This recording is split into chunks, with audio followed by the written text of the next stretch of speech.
Yeah. You play to win the game. Yes, you do, Herm. Yes, you do. Welcome in. Welcome back to another episode of the Format Podcast, live Sunday evening, afternoon, wherever you are.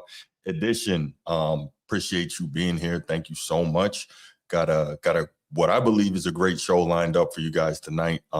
We'll have some company shortly, but we are going to talk. Of course, we're going to talk some NBA, and we got 3 topics regarding that, and then we are going to talk some college football because y'all know I'm a college football junkie and I got to get my fix. So I have some thoughts to bring to you guys, and I hope you enjoy it. Like I said, some really good topics. But before we get to that, you know what time it is. Let's go ahead and let's give a shout out to the channel members because, you know, you guys are super important. I appreciate everything you do, and I got to show you love.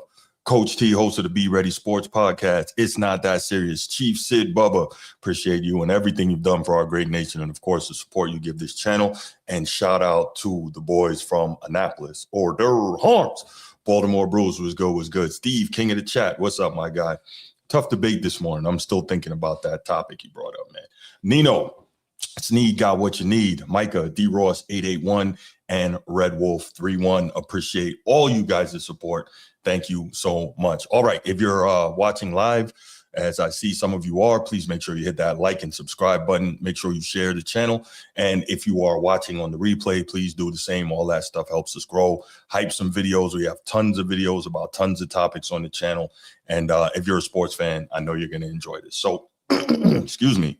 Let's go ahead and let's get started with quick hits. All right, so first quick hit. It's interesting to me how the NBA media works in some of the things that they decide and some of the things that they feel they need to say and the way they anoint players, et cetera, et cetera. It seems like every year or two, we get into this whole best player in the world debate. And I get it that the best player in the world is going to be static and fluid, but I don't know that it should be that static and fluid right now. I'm not going to sit here and say that you should be able to hold on to the best player in the world title after 5 years if you're clearly not demonstrating that you're still that. I'm not going to sit here and say that you can't get knocked off of that perch if you're in that position. That's not what I'm saying at all. But it's so weird how quickly it can change, right? From one year to the next, your skill set doesn't change. Maybe your situation changes, your conditions under which you're playing changes. Maybe you go somewhere else in free agency. Maybe you don't have a no trade and there's a blockbuster trade and your team is trying to get better so they can get a haul for you. Maybe some of the components around you get changed. Maybe some members of the coaching staff, maybe front office. All types of things dictate how great a player can be for the most part, and all types of things dictate a player's production in basketball. It's funny that way. Football is like that too. Maybe a little less in basketball because there's less moving parts in terms of, 5 guys on the floor at once versus 11 guys in football. But still, there's a lot of things and conditions that can affect how good you are and what you do, et cetera, in any given case.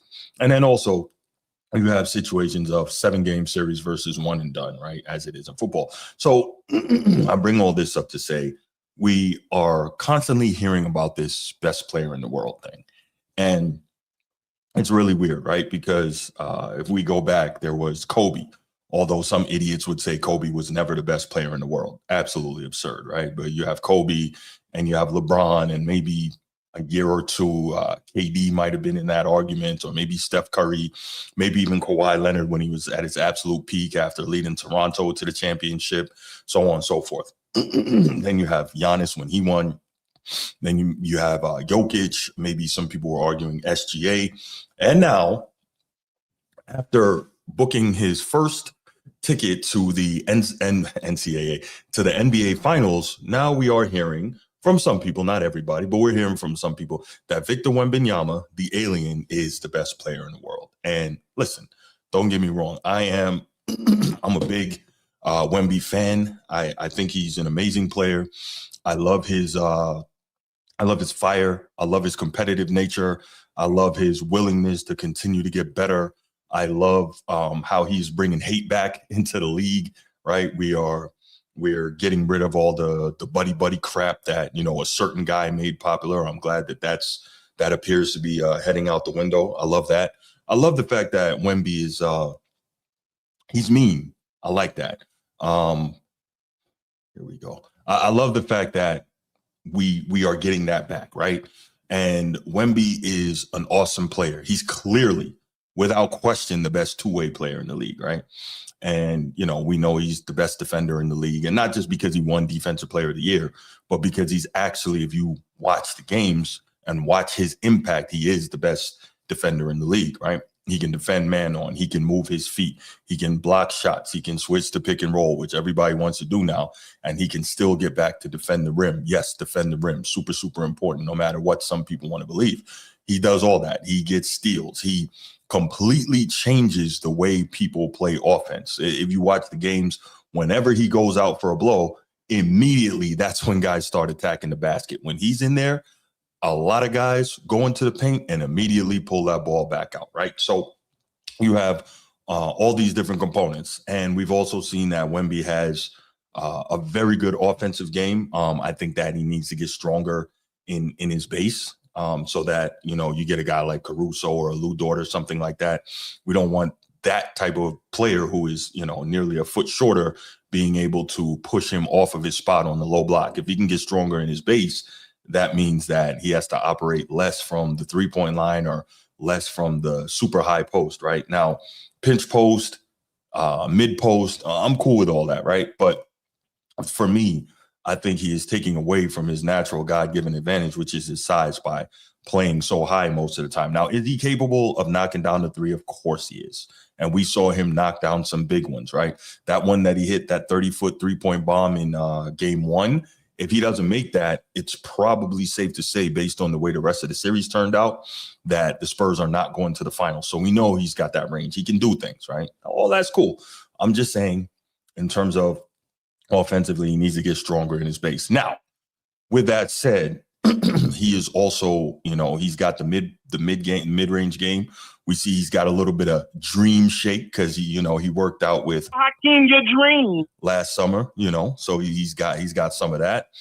He doesn't really have the up and under moves because, like, at 7'4", 7'5", you don't need to go up and under, right? You can go over the top in just about every case because that's what Wemby is capable of doing. But the point I'm trying to make is, now we're hearing this business of Wemby is the best player in the world. And I'm sitting back and I'm thinking, a lot of good players out there. Is he the best player in the world? Now, I'm sure if he goes ahead and finishes the job and wins the championship, that we will hear he's the best player in the world. And there may be a fair argument for that. I just think we're often too quick to anoint best player in the world, best this, best that. He's better than this guy. He's better than that guy. Because I'm telling you, remember Bruce said it. If he wins this championship this year, we will hear some idiot out there saying he's already better than Hakeem Olajuwon. We'll hear it. Does that say that he can never reach that? No, that's not what that's saying. But 3 years in, some idiot is going to say that if he wins the championship. So what I'm saying is, stop rushing to anoint guys so quickly.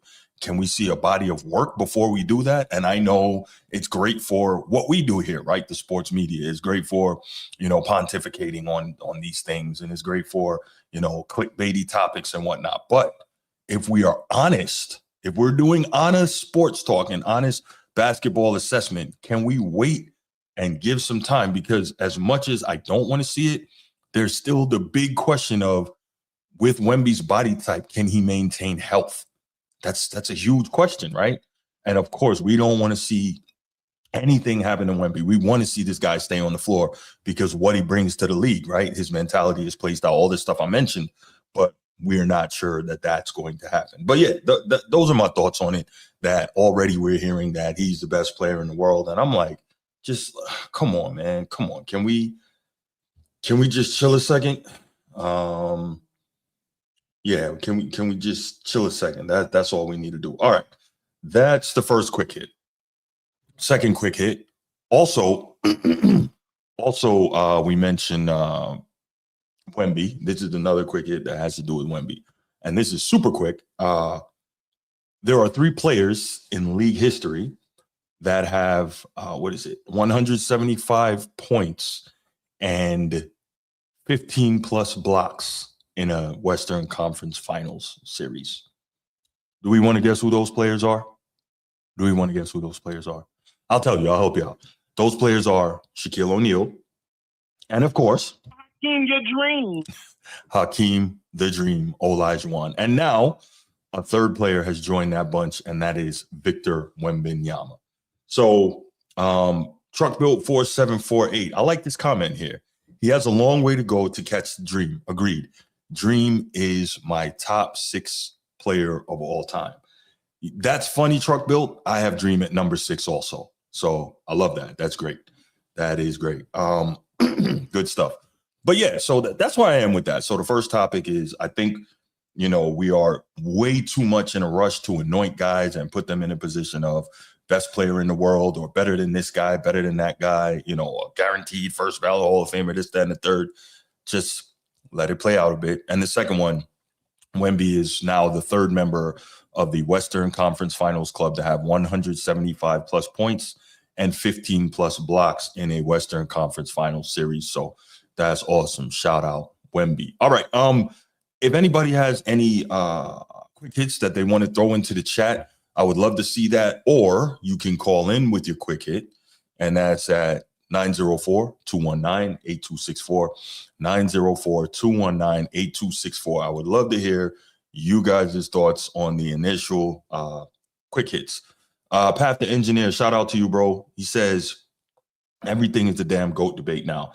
Yeah, it's crazy. I just think that it's low-hanging fruit, and it's something that it's easy to jump to when you're looking for a topic, right? It's this, can this person be the GOAT? Because I have already heard the discussions of, can Wemby be the greatest player of all time? Matter of fact, I actually heard that, and I've mentioned it on the show before, prior to him even entering the league. And I know it was Chris Broussard who said, I don't know if he was quoting somebody else, but I did hear him say that if Wembanyama's career is Hakeem Olajuwon's career, it will be a disappointment. And I'm like, what? But this is not about Dream. This is about Wemby. Ed Dog, what's going on? Yeah, good afternoon, sir. Good afternoon. Let me come in very respectful like I always do. Let me start off with this, sir. Yeah. Now, sir, I appreciate that Victor. I'm saving my smoke in the city for the next topic. Yeah, whatever. I'm gonna unleash on the next topic. Mm-hmm. Now, this one right here is really, now, he did seek the knowledge from the footwork from Hakeem, your guy, Jesus. He had seek that knowledge. But he also, Bruce, we got to be fair. He got the handles from Jamal Crawford. He worked out with him. And he went to go seek some knowledge from the ticket, KG, and he went to the monk. So, all right, hold on. So let me say this. Yes, he did work with Jamal Crawford on the handles, which I don't know if I'm so impressed with that. And at 7'5", you don't need to be dribbling that much. Oh my God. And last night when he was running point, he was having some problems. I think that was the stupidest thing, but whatever. Go ahead. Bruce, did he have, I'm saving my time. I'm saving what I got to say for that. Anyway, that's what I want to say. I just want to make sure you give those guys some love like you give your honey boo. Okay? I don't know who that is. I want to make sure you give them some love. Stop being disrespectful, okay? Nobody's being disrespectful. So hold on. Here's the other part too. You referenced KG, him working out with KG. So no, he seeks some knowledge. He went to go talk to him. Okay. So let's back up. So you might want to do your research. I know you don't like to do that, but you might want to try it because KG himself said that wasn't planned. They happened to be in the same place at the same time, and they were talking, and they just got in a workout. So he did not go seeking KG to work out from him or learn from him. They happened to be in the same place. Let me correct. No, what I'm saying. So what I was told, what I saw was that he was already done with his workout. He was just sitting down, chilling, and KG was talking to Wemby and everything. That's what I was saying, sir. And he was just sitting back, listening, letting him talk, just listen. Didn't actually, he did actually, but he didn't get all into the details. Right. So you don't have details. Why are you trying to frame it like he went looking for KG? say no. I didn't try to frame it That's that way. exactly what you did. Okay, hold on, chat. Hold on, chat. Put a 1 in the chat if Ed Dog tried to frame it as if Wemby went looking for KG. No. Maybe I misunderstood it. Chat, put a 1 in the chat. Put a 1 in the chat if that's how you interpreted what Ed Dog said. Okay, go ahead, Ed Dog. Bruce, I really hate this guy. Anyway, so let's keep going. Now, I did ask you, this was a quick hit, and that was all serious. I was not being joking. Okay, what's your quick hit? My quick hit was that, man, right now, Bruce, the way that Victor is playing, we're not going to sit up here and say that we didn't see anything like that. We did see guys that was taller, playing the defensive side of the ball, posting and everything like that. But I'm asking you, sir, is he a better version of Ralph Sampson? I definitely can say and I think I said it last time, I think he's Ralph Sampson 2.0. I do think that. I don't know if I want to go as far as to say he's better. And part of the reason for that is Wemby doesn't have the same level of big man competition that Ralph Sampson had to deal with. So that's kind of like, But I will say this, there's a lot of Ralph Sampson in the game, and it's not going to take long for him to surpass Ralph Sampson. But Ralph Sampson is the model. So I don't know if that answers your question. No, it didn't. But, you want to feed around the bush. But I get it. You want to protect that era. But anyway, we got to keep the show rocking and rolling. Make sure you guys get the like and subscribe for this guy. But, yeah, let's keep the show going, Bruce. Okay, dog. So Truck Built says he did have his people contact Tickets people. KG stated that. So I'm going to have to look for that. That may be the case. I know that what I read and what I heard was that they happened to be in the same place at the same time, and it wasn't a planned, meetup or training session or anything. So this might be one of those two things can be true type things. Yeah. It's just that, man, I don't want you to keep glazing freaking Hakeem Olajuwon when he went to see, talk to other people like deserve their props. Kevin Garnett and Jamal Crawford. That's all I'm saying. I'm tired of it. I'm just sick of it. I don't glaze anyone. I'm not you. Okay. And your hatred for Olajuwon has to stop. It's really bothersome. No hatred, sir. That's not hatred. It's just that, Jesus, man, we know that's your guy. You got the ad-lib. Know that. Hakeem, your dream. Good day. A good day. All right. That's it. Goodbye. All Goodbye. right, sir. Thank you for calling. Yeah. And look who is joining us, y'all. We got one of the freak Jedi masters of this hoops talk on YouTube, and that's my guy, my main man Mel from Man Down Sports. What up, Mel? What's up, Bruce, man? What's good, man? My bad for being late, man. All right, man. Yeah. Say again. How's my sound? Good. Okay. All right, good. Yeah. No, I appreciate you being here, man. Yeah, for sure, man. Appreciate the invite. No doubt. So I just wanted to just catch you up real quick. It was my first quick hit was this business of every year or two, we got a new best player in the world, while not taking into account all the different situations and the different all the different nuance that can affect how someone plays, how they produce, so on and so forth. Going back to Kobe and then LeBron, and then for a couple of years, Steph and KD, and you have all these different, and Kawhi after he won immediately, and then you have what do you call it? LeBron again, and Jokic and Giannis, and now we're hearing now you're hearing that it's Wemby. Joe from Harlem, what's good, man? Hey, man. By the way, I'm Truck Built in the chat. Oh, that's you. All right, Truck Built. Okay, what's good, bro?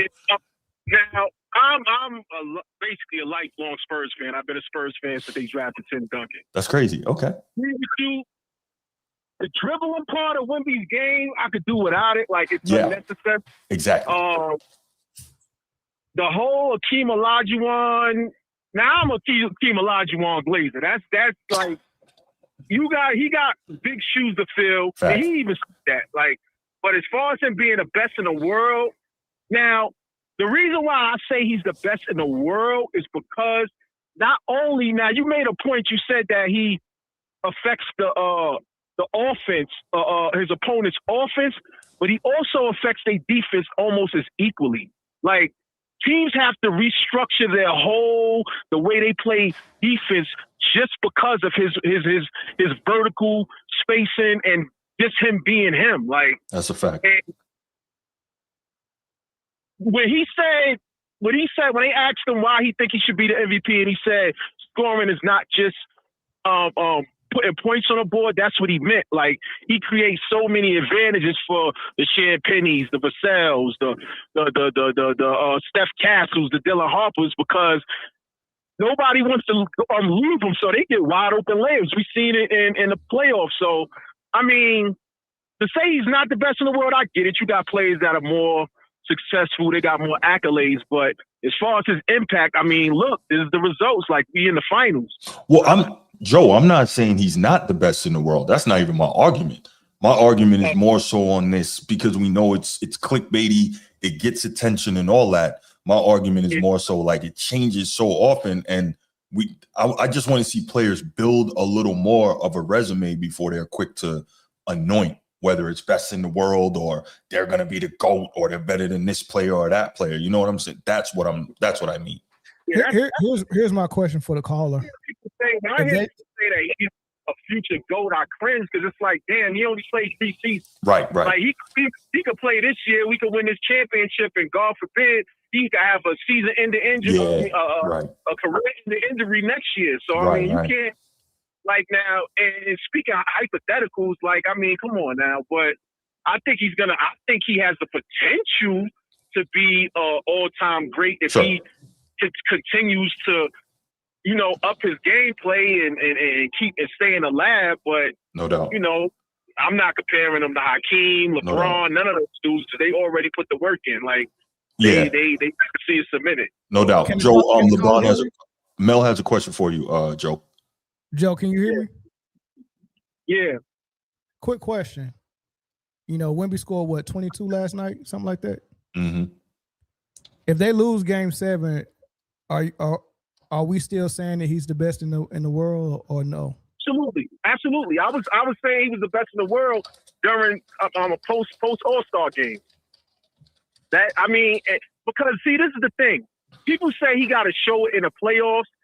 Defense travels. That's never going to go away. So he's always going to have that impact. And then just his height and his skill level alone, he's going to give you positive production on the offensive side. So yeah, but he's still a little bit raw. Yeah, absolutely. He still got some growing to do on the maturity level as well. Mm-hmm. They're having an incredible run right now in the playoffs and this regular season as well. But he's not there yet. I think we projecting. I think we're looking too far ahead in the future, which might be in the next year or two. But for me right now, the most polished, most mature, most complete player in the league is still SGA. For just the way I'm looking at the game, but Wemby got a lot more polishing to do. SGA, even despite the flopping, SGA is still one of my favorite players. Like he's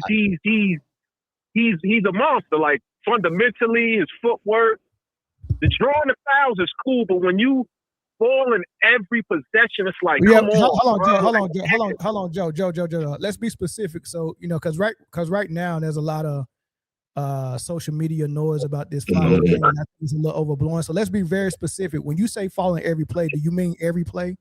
Like at 100 possession, he's falling 100 times? Or that's what you mean? Okay, all right. Hold on. I just want to pinpoint that. So it's not every play. Is it half the plays? It's more than half. He wasn't doing it last night. He did it about 3 times. But you get my point, though. He's not falling every play. He's not falling half the time. No. Hold on. And I'm not taking away from hold on, Joe. Let me just ask the question. When he's falling, more than half of the times, probably 75% of the time, he's actually getting fouled. Yeah, absolutely. I'm not saying so when Council was defending him, whether he had the ball or didn't have the ball, that's was beating him up. it was foul. So I think we got to relax on the flopping narrative and the falling narrative. That was just something that was pushed to help San Antonio gain an advantage. But you know, it's almost like when someone goes on trial, they're very famous, and before the trial starts in court, they lose in public opinion by way of the media propaganda. So that's what they did to the Thunder. They knew that in order to beat the Thunder, it was going to take a collective effort from everyone, not just the Spurs and their game plan, but the referees had to be complacent. The referees had to actually help facilitate what they was going to do against SGA and the Thunder. And that's why the media was going with that flopping narrative so much, because it needed to be had. And it influenced the referees. The referees was afraid to call a foul for SGA when he was fouled. Like, they didn't even want to call it. It is what it is. Who do you think gets fouled more, Wemby or SGA?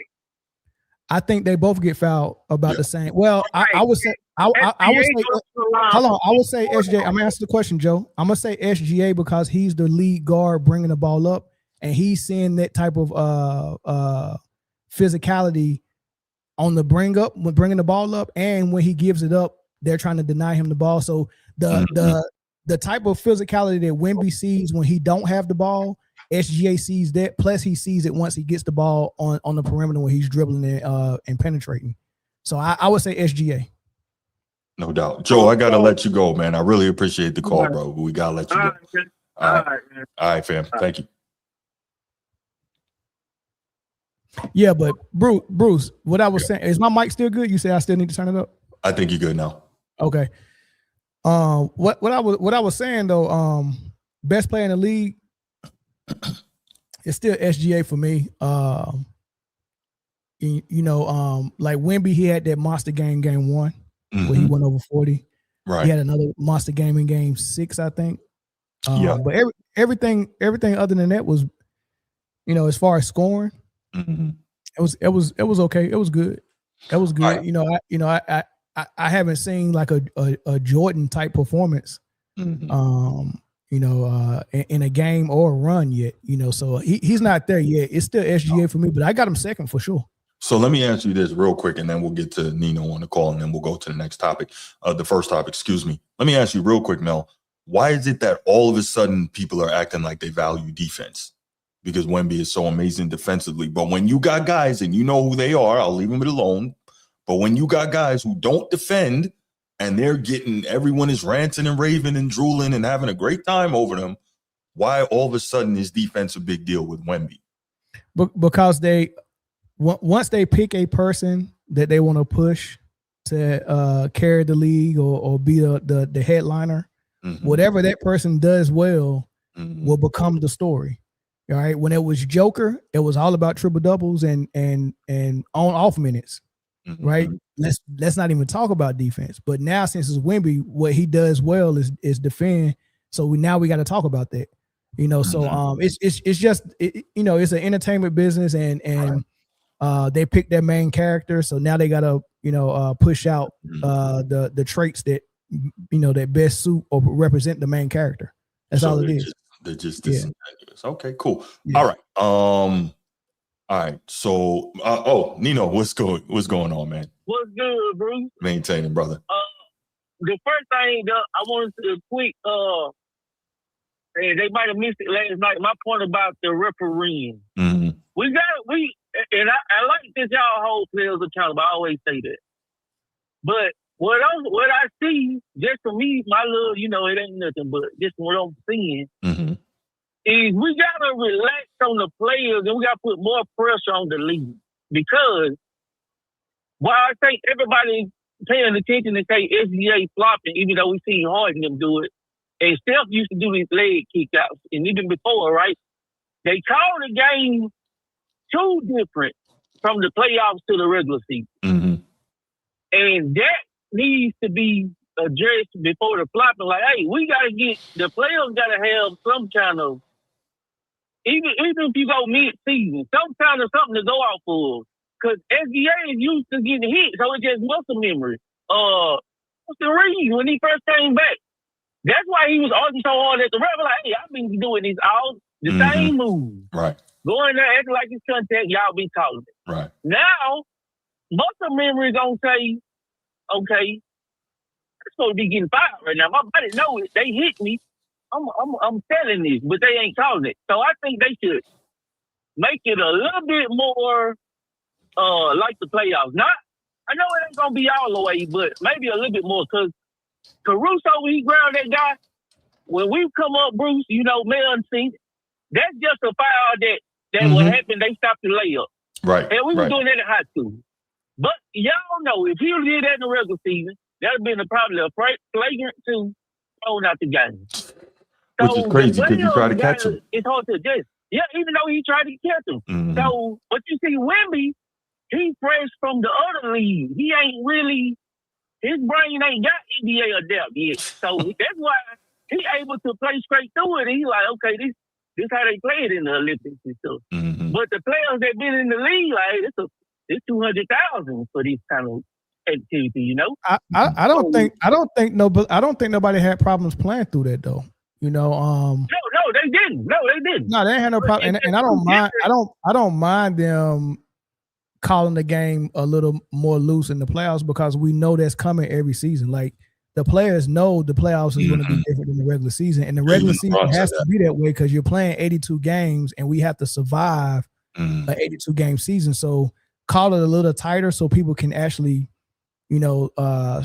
prevent injuries and stuff like that. I get it, but then when it's for all the marbles, you got let us, wrap it up a little bit. Yeah, I'm cool. I'm cool with the playoffs being different and it being a disparity. That's fine. My whole issue with this narrative this season, was that for the last 2 years they've been pushing the flopping narrative, or it started with Free Throw Merchant for SGA, and they pushed that narrative because they didn't want SGA to get the MVP over Jokic, right?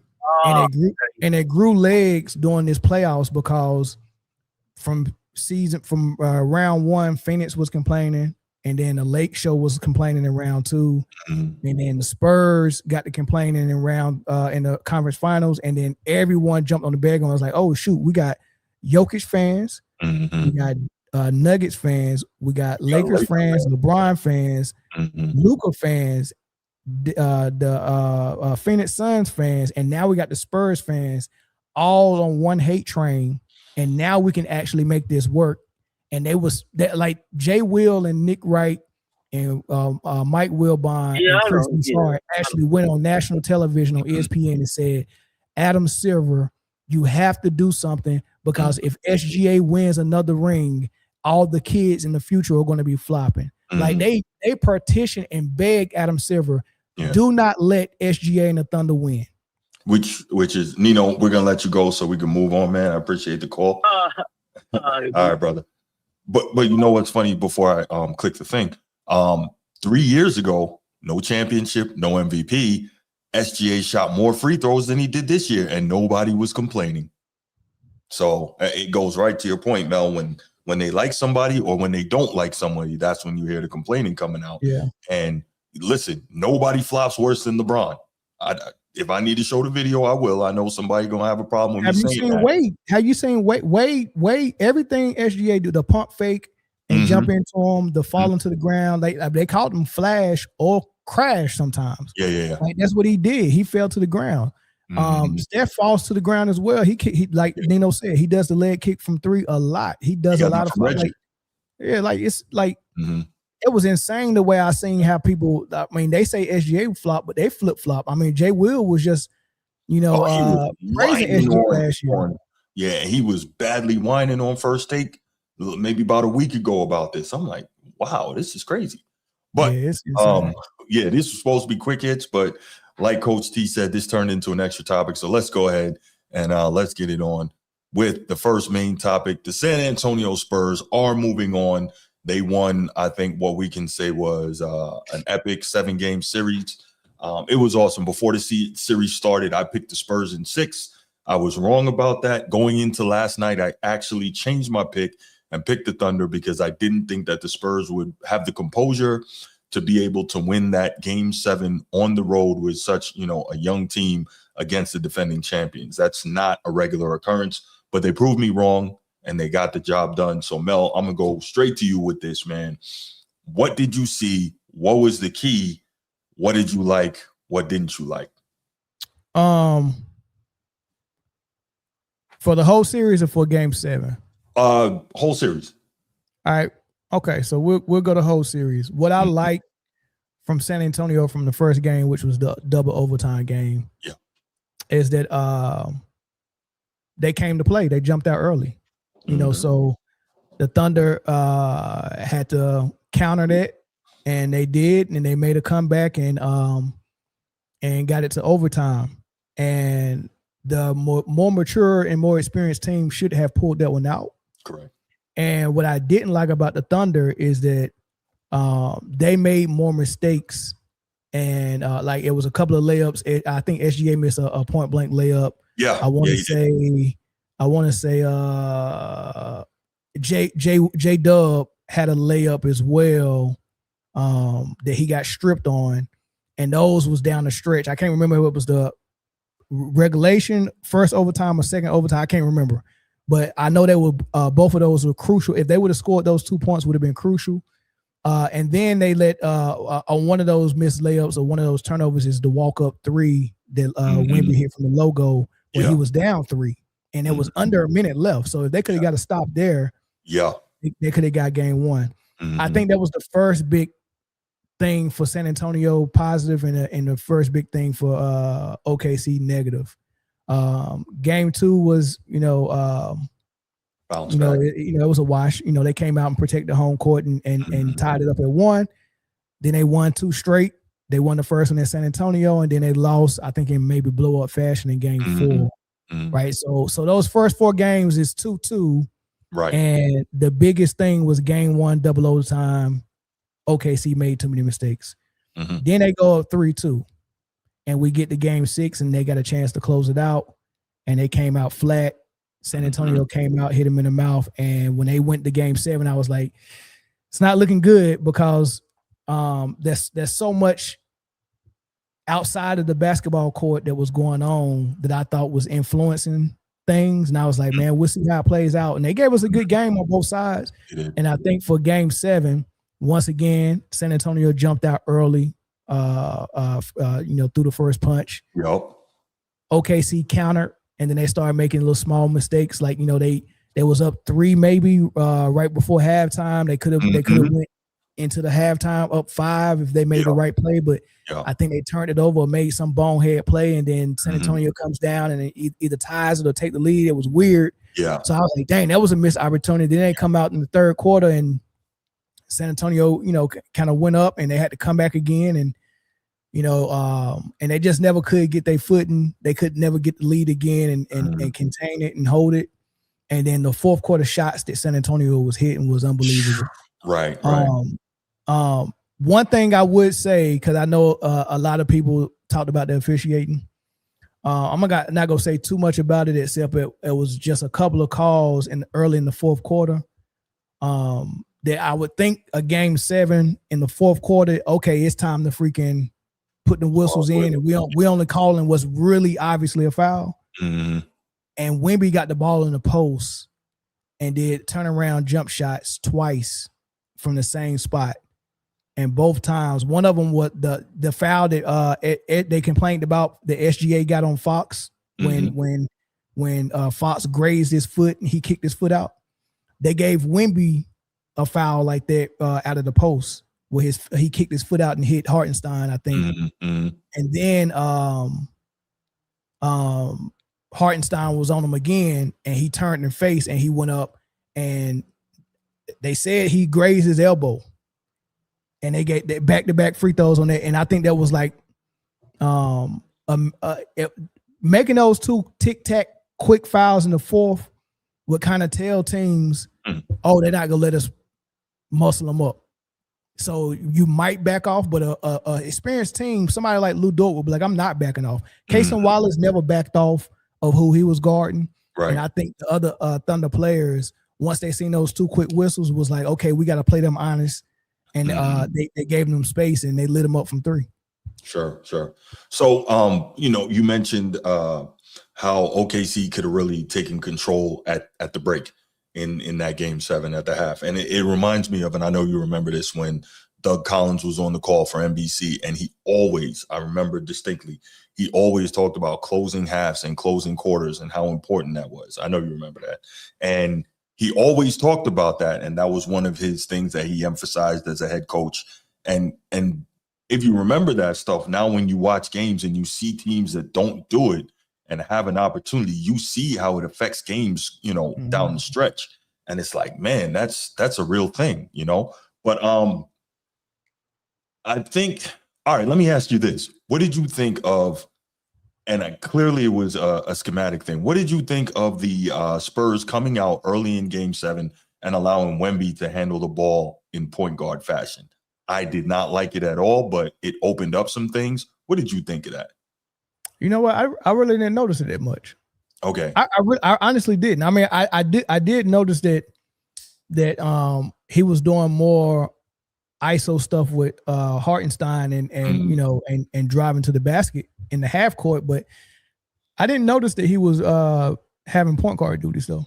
Okay, yeah, they had him do a lot of that early in the game. I'm hypercritical of the way big men play because that's just like what I love in the game of basketball, which is funny. I'm only 6 feet tall, but I love big men play because that's the era I came up in. I always say that, but I'm hypercritical of watching them, and I'm like, stop doing that. Like, you have a point guard. There's no need. But at the same time, it makes the defense move in different ways and can create different openings off ball. So, but I wouldn't make it a habit of doing that.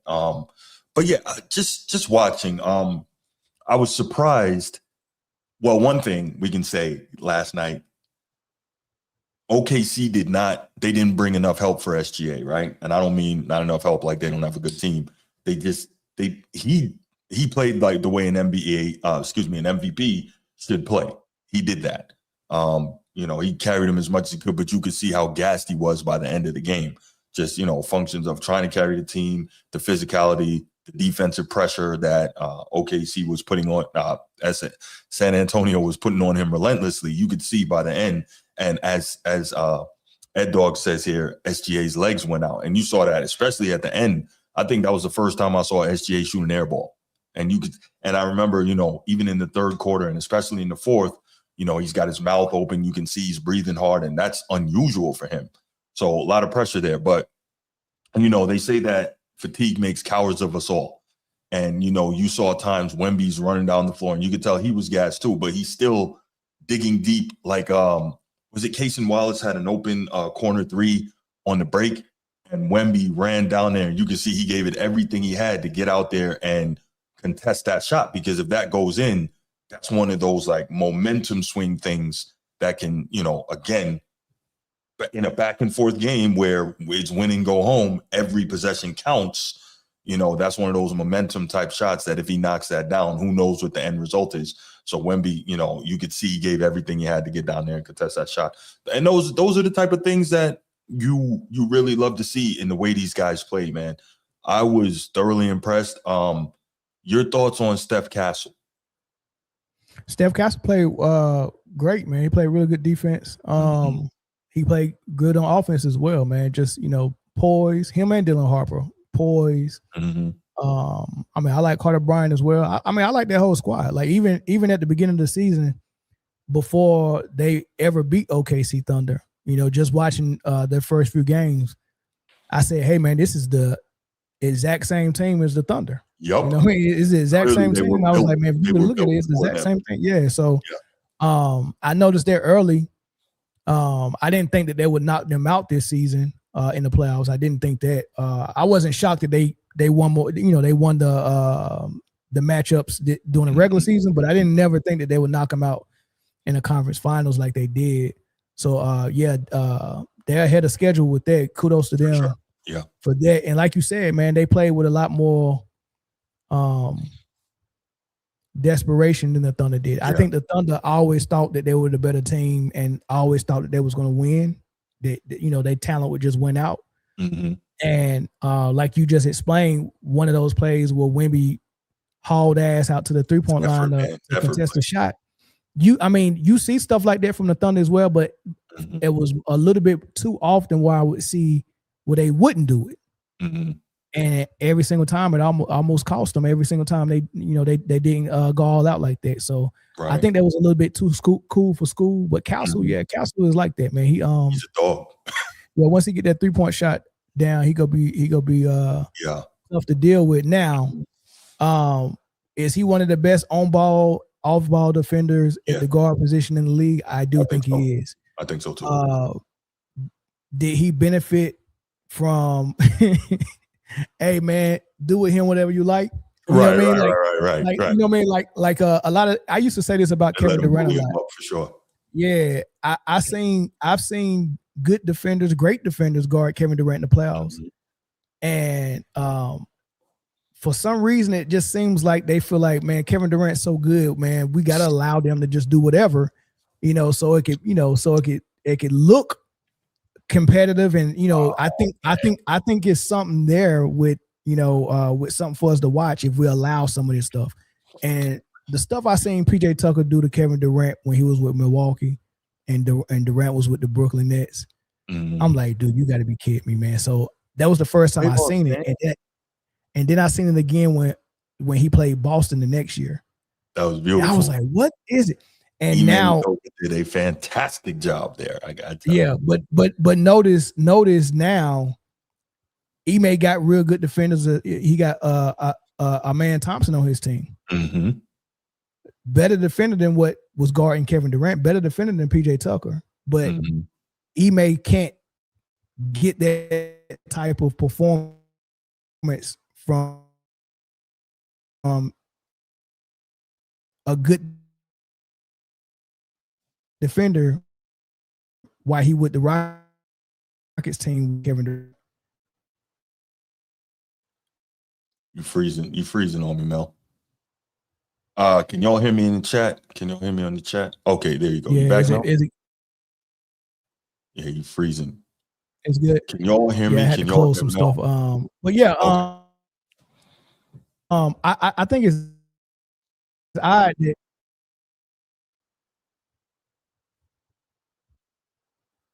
all right, we're gonna let Mel get right, and I'll continue a little bit. I think one of the things that does concern me about the Spurs is that, Mel got to get squared away there. He'll be back. I think one of the things that concerns me about the Spurs is, as good as they are, we know how good they can be defensively. We know how tough they are and how mentally tough and physically as well. But there's a lack of consistency, right? So as Mel pointed out, we saw the big win in game one, the double overtime. We saw that. And then we also saw then they lose the next two. And it was weird because both with the Spurs as a team and with Wemby as an individual, there seems to be a lack of consistency in terms of big game after big game after big game. And I think that's more so where you see the truly, truly great ones, right? Whether it's a LeBron or whether it's a Dream or whether it's a Jordan or a Kobe, when you see those type of guys who can put those great games together back to back to back, like that's how you know when somebody's there. And again, Wemby's young, man. So not trying to totally, diss him, but if he wants to win a championship, you need to see more consistency from him. Now, that also could be a function of the Spurs, not the Spurs, the Thunder really scheming up to try and control and contain him. Yeah, maybe so, but we'll see, whether it's in this final series or whether it's in the future in his NBA career, getting the consistency together. Because like I said, when you look at the all-time great guys, they can string those great games together one after the next. And I think that's the differentiator. And I think that's important. All right, let's go ahead and we'll open up the phone lines. We'll take a few calls on this, and then we'll go ahead and get into a quick NBA Finals preview. We got a rematch. We're going to party like it's 1999. 904-219-8264, 904-219-8264. Give us a call. Give us your thoughts on this Western Conference Finals. And by the way, how good was this Western Conference Finals? And the reason I asked that is because even though we got 7 games, game 1 was a masterpiece, game 7 was a masterpiece, there were a lot of blowouts in between. So that makes me wonder, like, if we had to rate this conference final series, how good was it actually? It's what we wanted to see, and we got what we wanted, but how good was it actually? What's up, Bruce? How you doing? What's up, man? Hey, man, on yesterday, man, I can't hear you. That's what I like. I can't hear you. It's rough ride yesterday. Okay. Shout out to Luke. I don't want Magic City Night Cornet, but one of the best blocks in playoff history. Facts. Yeah, that was a huge. You're right. It's the play of the game. Man. San Antonio got the dog. Let me say this. Should OKC be excused because they didn't have J-Dub and the other kid? Or they shouldn't be excused because how we hype how we hype OKC's bench up in game 2 and all these other Right. like J-Dub and the other guys. Oh, 1 minute. Oh, the OKC bench is 13 deep. It don't matter if J-Dub and the other kid is gone. All of a sudden, now is J-Dub one playing and the other no. So, would the series have been different? Who knows? But we'll never know. Like I was saying months ago, man, I just saw something in them that they were going to get over the hump early. I remember y'all was saying, which is fair. Y'all was saying things like they too young and speed and transforming. You of course, talk about OKC experience will overcome San Antonio's inexperience and, wouldn't have a young team ever been to the finals, though. They grew up right in front of them. Shout out for San Antonio for tackling a turnover problem up. They wasn't turning the ball over as much the last 2 games. The other previous games. Hey, man, the kid Penny, great get paid. Okay, consider this. The kid is a sniper. My thing is, I believe, I'm looking into the future now. Shout out to San Antonio. They in it. Great game last night. Now I'm looking to the future for the money. I believe Victor is one of those players who won't take all the money. I think he'll spread the money around. I think they're going to keep everyone. I think he'll be a playoff. I think he's going to do a contract-friendly contract. We'll see. Hello? Okay, I think we lost Bruce, but no, that's an interesting thought. When it's time for Victor to get paid, is he going to take a team-friendly contract or not? Not really my concern right now. Say again? Yeah. He probably will. It seems like those Spurs guys generally do that. Yeah. I know one thing he needs it might not be the best move because remember, he's a French citizen. He got to pay taxes on that money here and there. So now he doesn't have state income tax in Texas, but he's got federal income tax. Plus he's got the jock tax. Plus he's going to have taxes in France. Plus, the euro versus the dollar. He's got to think about all those things. So he has to. I'm sure he's got a. I would hope he's got a good accountant. He's got a. He has to consider all those things. Nino, what's good? What's up, Bruce? Hey, on this topic, right? Yeah. And I called Mel earlier today. I know he probably like, what this dude calling? We have no show to discuss. Yeah, so I'm glad. I didn't know he was coming over here. So, what do you think about without J-Dub, right? And I don't know. I won't put this on SGA. He went out swinging, but I think the coach kind of got out coached because I think they kind of forced SGA to go into hero ball mode. Mm-hmm. I don't think that, but because the other guy that handled the ball, he got hurt too. So, SGA used to boogie, but without J-Dub and without him, he was having to facilitate, run point, do all the scoring. And we know he got past the Lakers and the other team. But because they just wasn't very deep, they wasn't very good. Mm-hmm. This is a great team. So he needed his other guns, right? I seen him trying to, and he was being up too now. It ain't like he resting like, hey, I gotta relax on this side. So with him trying to do all that, I can't be as hard on him because he was having to do everything on the team. And I know y'all probably say he didn't have to, but I didn't see the coaches put him in a situation to where he did. Like he actually did try to help to do a lot on the court. So what I had been saying to and I probably said it a couple of times on my podcast, but I said it a lot in my group chat with my panel, is that the same things that I complained about with Anthony Edwards last season when OKC beat them, is the same thing that SGA fell victim of in this playoffs, and that was everything Anthony Edwards was getting against OKC was top of the key, high screen and roll, and it was easy to load up on Edwards and double Edwards and get the ball out of his hand or make him force something, right? And they was trying to do that to SGA, but when SGA was getting loaded up on last season with Minnesota, he went straight to the mid post or the low post and got the ball in the post. Somebody else would bring it up. SGA would get the ball in the post and work with his back to the basket, and it's hard to double from there. I kept telling people, Anthony Edwards, you have to stop trying to dribble through everything and just go below the free throw line and get in that post and just get the ball there. You're already close to the rim now, and it's hard to double from there. So SGA did that well last season. Anthony Edwards didn't.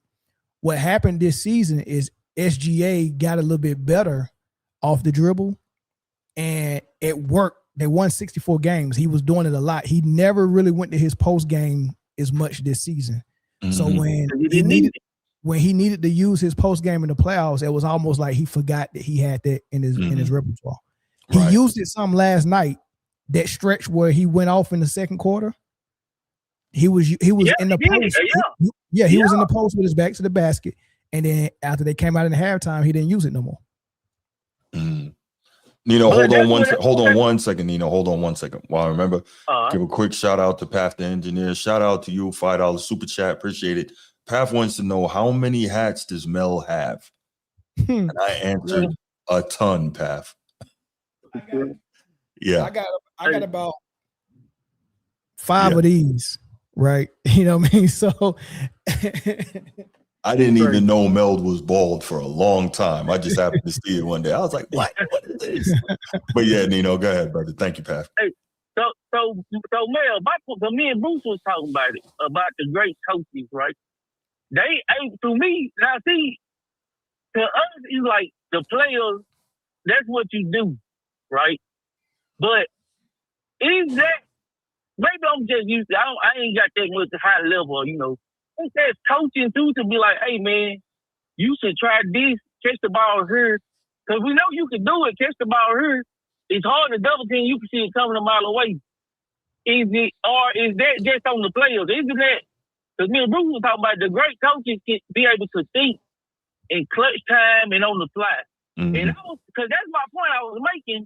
It wasn't that he was, because he used to play hero ball. It's that I got 2 players down. They depending on me to try to make this work. This is what I know. I know how to do this. I know how to scope. But the coach, if they say we could be wrong, we could be right. But at least I was thinking that to try what you said, with the ball in somebody else's hands, maybe like a point guard or something, and catch the ball like you did, like in the first half, and he was hitting that mid-range game, and he wasn't doing as much energy because it's a lot of energy when you're playing hard defense. You dribbling, bringing the ball down, you fighting the press, and you trying to make a play or make a shot. And I think in the fourth quarter, I think he just ran out of juice. I ain't trying to make an excuse for him, but it looked like him and Wemby was running out of juice a little bit too. But it looked like SJ was like, man, I'm gay. Yeah. So Nino, this what I do with superstars and teams when they get eliminated. I simplify everything, and I know a lot of people has been talking about what SGA's help was doing, and you know that's nothing to gain by pointing out what a role player did or didn't do after elimination. Like maybe if it's more games to be played, you can point it out so they can make the correction. But once the season is over, you know, I simplify everything and I just talk about the star player. And I think SGA just should have went to his off-ball game a little bit more. And you're right. Maybe that was the coaching not pointing it out, or the player, or both. But I think the reason why they probably didn't use it as much is because coaches like whenever their star player draws 2 people, because now I can get rid of the ball, and now it's a 4-on-3 opportunity, and we can get good shots out of that. So the games that they won, they was getting good shots from the doubles that SGA was drawing. and it was leading to a lot of 3-pointers. So if they make them, then it's a good game for them. If it's a make or mislead. If they don't make them, then it's go look a little ugly. So maybe that's what it was. It was like, yeah, we can go to your post up, but we're getting so many good shots from you handling the ball at the top of the key. So maybe that's what it was. And last question, I'm gonna get out, Bruce. And I listen to y'all respond after. And the reason why I say coaching, right? I believe coaching have I could be wrong because the NBA guy they have stuff. And it looked like everybody say Chet was afraid. Maybe he did get do what Kevin Garnett did to Paul Gasol. Maybe it was just a punkin'. But maybe it looked like he wasn't even in the game plan. Like, we just gonna go all the way away from Wemby. You just got there. I could be wrong, but that's what it looked like. To where when he checked, he's not even looking to score because Wemby's on him. And sometimes when Wemby wasn't on him, he ain't even in the rhythm to look to score. Bruce said the opposite. He said Wemby's out there, he's trying to attack him and draw fouls on him. So I'm like, man, some of this stuff I believe maybe he's getting coached like. It's a game, because it's a game plan. Like, hey, Wemby over there, we going all the way the opposite. So it ain't no pressure on him. Chet didn't have maybe, I don't know though, but I don't know that to be fair. I was just watching, like, he didn't even see him in the game. Like, he's not even a part of the offense. And he's supposed to be the number 2 player. Yeah. I'm gonna hang up. I'm gonna listen to you, Bruce. I'm gonna hang up, listen to y'all. No doubt, Nino. Appreciate the call, brother. I appreciate it, man. No, Nino, you're right, and I get what you're saying, but I think the difference is, at least on the defensive side, is what you and I talked about. And from a schematic standpoint, if you have Hartenstein who can kind of physically bully up Wemby a little more, and he's defending, but Chet now can be used as a help side defender, as a decent shot blocker, that kind of works better because Hartenstein can't do the same things off ball defensively that Chet can. So I know it sounds bad, and I know that we want to see the matchup. Those two hate each other. They're similar size and somewhat similar skill set players, but it doesn't always work that way. And the OKC coaching staff said, "Nah, we're not going to do it that way." So that's what I think. All right, good calls, y'all. Let's go here to next topic, and let's get into like I said, we're gonna party like it's 1999. If I wasn't gonna get hit with a copyright, I would have played the song. But for those of y'all who might not be old enough to remember, in the 80s, Prince did a song called Party Like It's 1999. And in 1999, it so happened that the Spurs and the New York Knicks played for the World Championship, and the Spurs, I think, won 4-1 in that lockout shortened season, and that was the beginning of the Spurs dynasty. First championship for David Robinson. He and Tim Duncan got it done together. Avery Johnson, I think Sean, what's his name? Small forward. Sean Elliott, I think he was on that team. That was a good team. Bruce Bowen, all those guys. So really good team, really good defensively, Twin Towers type setup there. As I said, Timmy and D-Rob, and they ended up winning. But now we've got who was it that said, was it Nino or Ed Dog that said these Spurs are like those Spurs but with swag? Like they're more athletic and they got a little more something to them, right? Like those Spurs, like Shannon Sharp always used to say, those Spurs were broccoli. This team is not broccoli, right? So I think we got a very interesting situation here in terms of I think Antonio Daniels was on that Spurs team. Good call, Ed Dog. Yeah. I think we got a real interesting matchup in terms of the Knicks are playing absolutely out of their minds offensively. The defense is solid, but they haven't necessarily played great teams on the other side of that Eastern Conference bracket. But the way they are putting up points offensively is really going to test the Spurs. But this is my thing. We know that Jalen Brunson is that linchpin. He's, one of the best late game scorers in the league. He's a big time playoff performer. But this is going to be interesting in terms of watching how they deal with him like they dealt with SGA. I wonder if they're going to use the same thing because, like, going back real quick to that Game 7, if you watched a lot of the times with or without the ball, they would funnel SGA all the way down into, like, the corner 3 area, and then they'd throw a heavy trap on him at that point, and it gave him a lot of difficulty being able to see, because Castle is about 6'5", 6'6", and then you have Wemby, who's 9 feet tall with a 20-foot wingspan, and so between the two of them, it was causing SGA tons of trouble.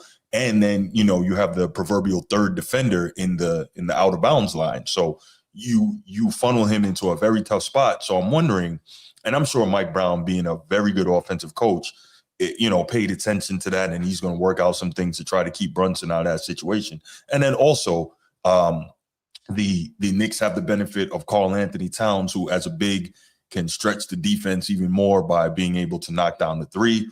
Also, he's strong enough to physically go to the block and bully Wemby. To me, if I'm Cat, forget them threes. I'm going right to that low block and I'm punishing Wemby out of the gate. That's what I'm trying to do. Set that tone and make him like, damn, I don't know if I want this down here. That's me. But again, that's the old school, mentality when it comes to bigs. But he can do a lot. And as you notice, Mel, and I'm gonna get to you in a second, they have been using Cat throughout this playoff run in that Draymond role, being a distributor as a big from that high post area, which has created a lot of opportunities for a lot of guys, man. So I guess I'm asking, what are your thoughts early? I know that you'll be doing lots of breakdowns on your show, but what are your thoughts early on this final series and kind of what you're going to see and where the matchups lie? Because Brunson, he doesn't even have the quickness of an SGA. So when you get an athlete like Steph Castle on him, I think he's going to have some problems. Okay. Okay. So let's approach it as if San Antonio will have a similar game plan for the Knicks. I don't think it's going to work as well for a couple of reasons. One, what I just explained one segment ago with SGA playing so much ISO, top of the key, high screen and roll offense. He kind of fell into that. They wasn't doing that as much last year. He kind of fell into that this year. Mm-hmm. And Mike Brown has actually started pulling Brunson out of that, because that's where Brunson used to do a lot. And he's pulling them out of that. Like you see some of the games in the Cavs series, they'll win and Brunson had like 15 points. Nobody went to social media or ESPN and said Brunson had a bad game. Mm-hmm. OG would have 30 sometimes. Cat like they spreading the love, and it ain't got to be single point of failure with Brunson. So I think they're learning Mike Brown's philosophy on offense, and we don't have to rely heavily on my point guard to jack up shots. So I think that's going to be different. All right, that dynamic is different. Plus, they do have their second best player in Cat healthy. They got their third best player in OG healthy. So it won't be such of a grind, like it would be. Imagine if Brunson was out there without Cat and without OG. That's what was going on with the Thunder. So that's going to be different. Everybody's healthy for the Knicks. Brunson is not playing ISO ball too much. And also, whenever Castle do pressure him like he pressure SGA, he's a wider guard who can withstand the regardless of if he's gonna flop or not, but he can withstand it. He's not gonna get pushed off his path too easy. True. On top of the fact that he's low center of gravity and wide, so I think that's gonna be different. And he actually might give Castle some trouble. You think so? He actually might give Castle some trouble. I don't see that, man. I Castle is an animal. He's young, athletic, super explosive, quick, can move his feet. He's got size. I think the opposite. I think he's going to be able to give Brunson trouble. And I'm not normally a guy who believes in switch everything. I don't like that. I like, again, old school, wax museum. I like the old school defense. I don't like switching everything, but there's not a lot of teams that can actually do it. Boston is one of those teams. The way their roster is constructed, they can switch almost everything when they're healthy, obviously.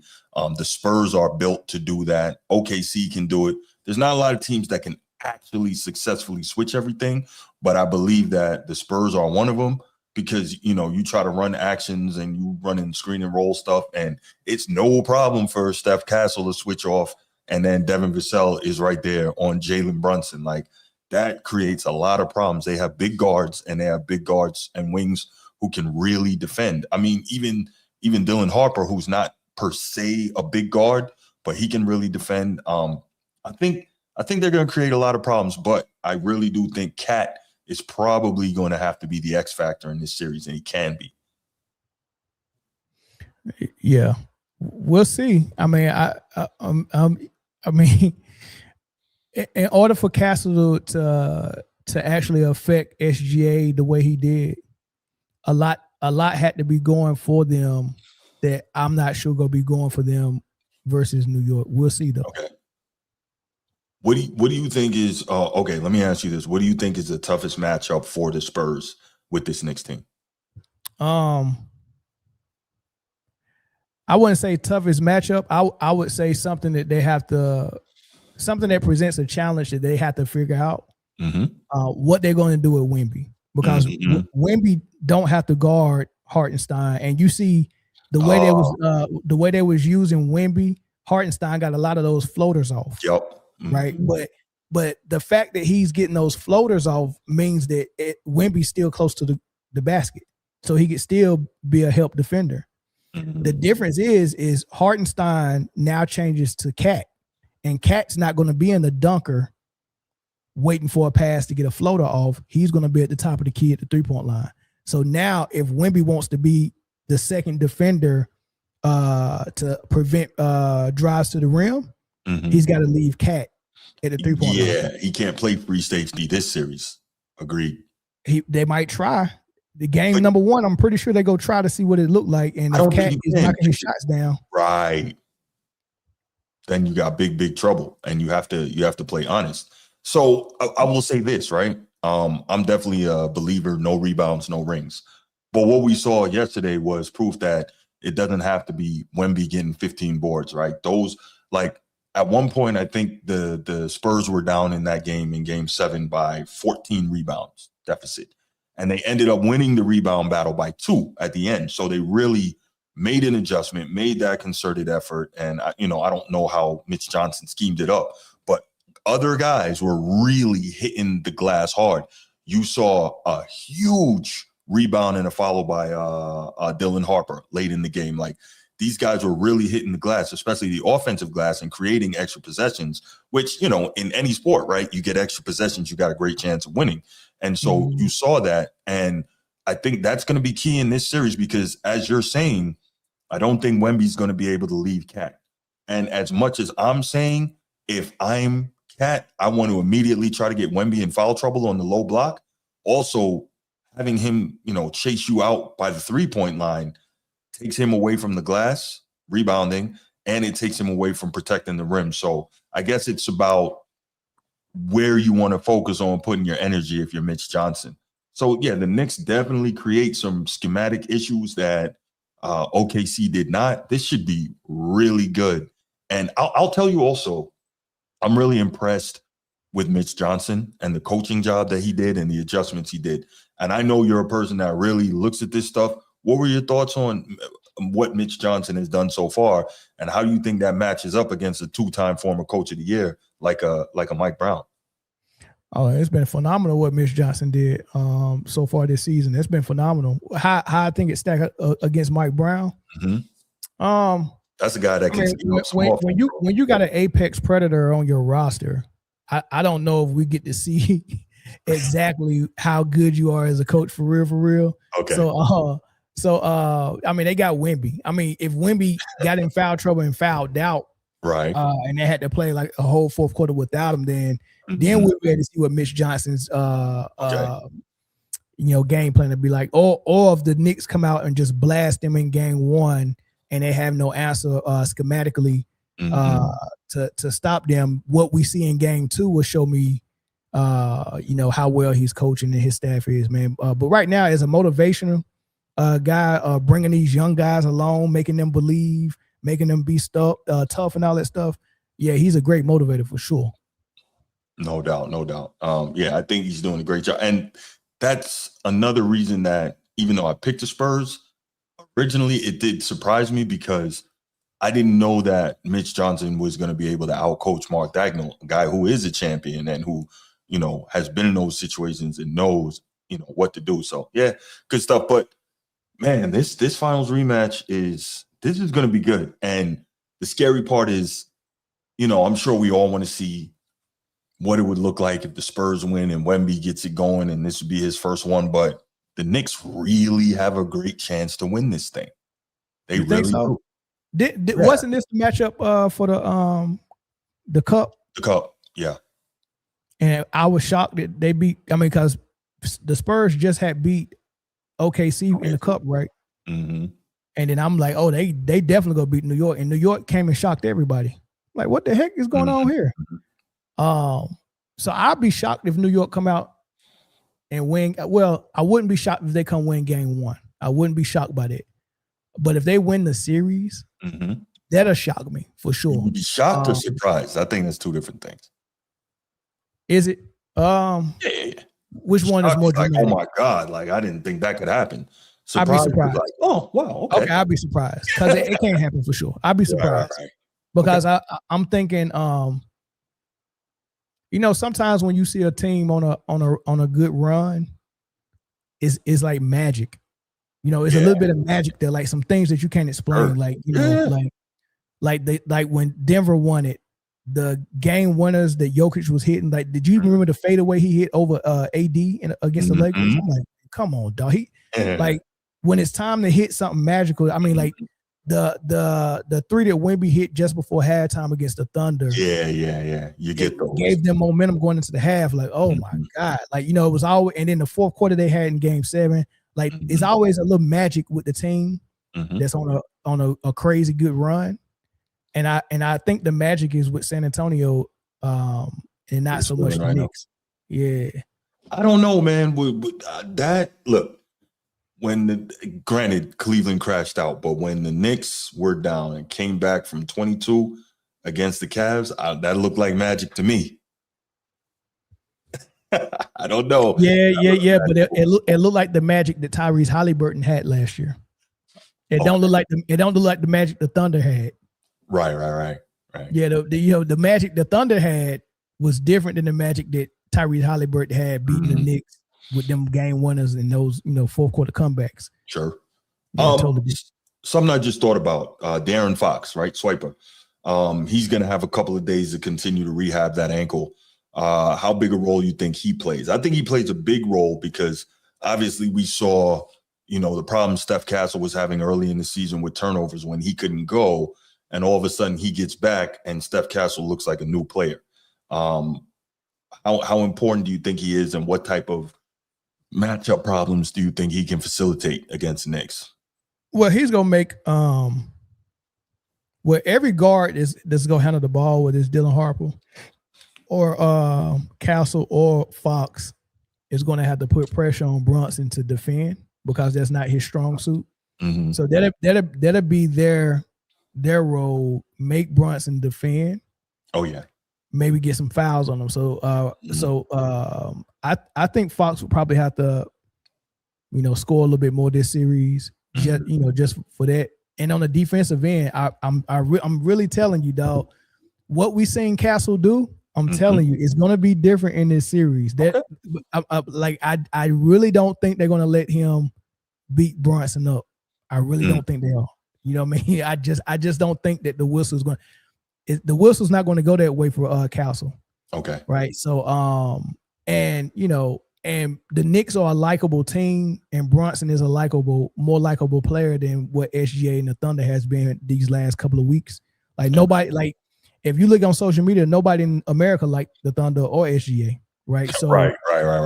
When you and there was coined and token as the bully that the referees let beat up everybody. So when you see the bully get beat up, no one feels bad for him. And psychology, it's like the referees are human as well. Sure. So even it persuaded them to where a dude can run full speed, lower his shoulder and elbow, and put it right in SGA's back. They review it for a flagrant foul and come back and be like, "Nah, common foul."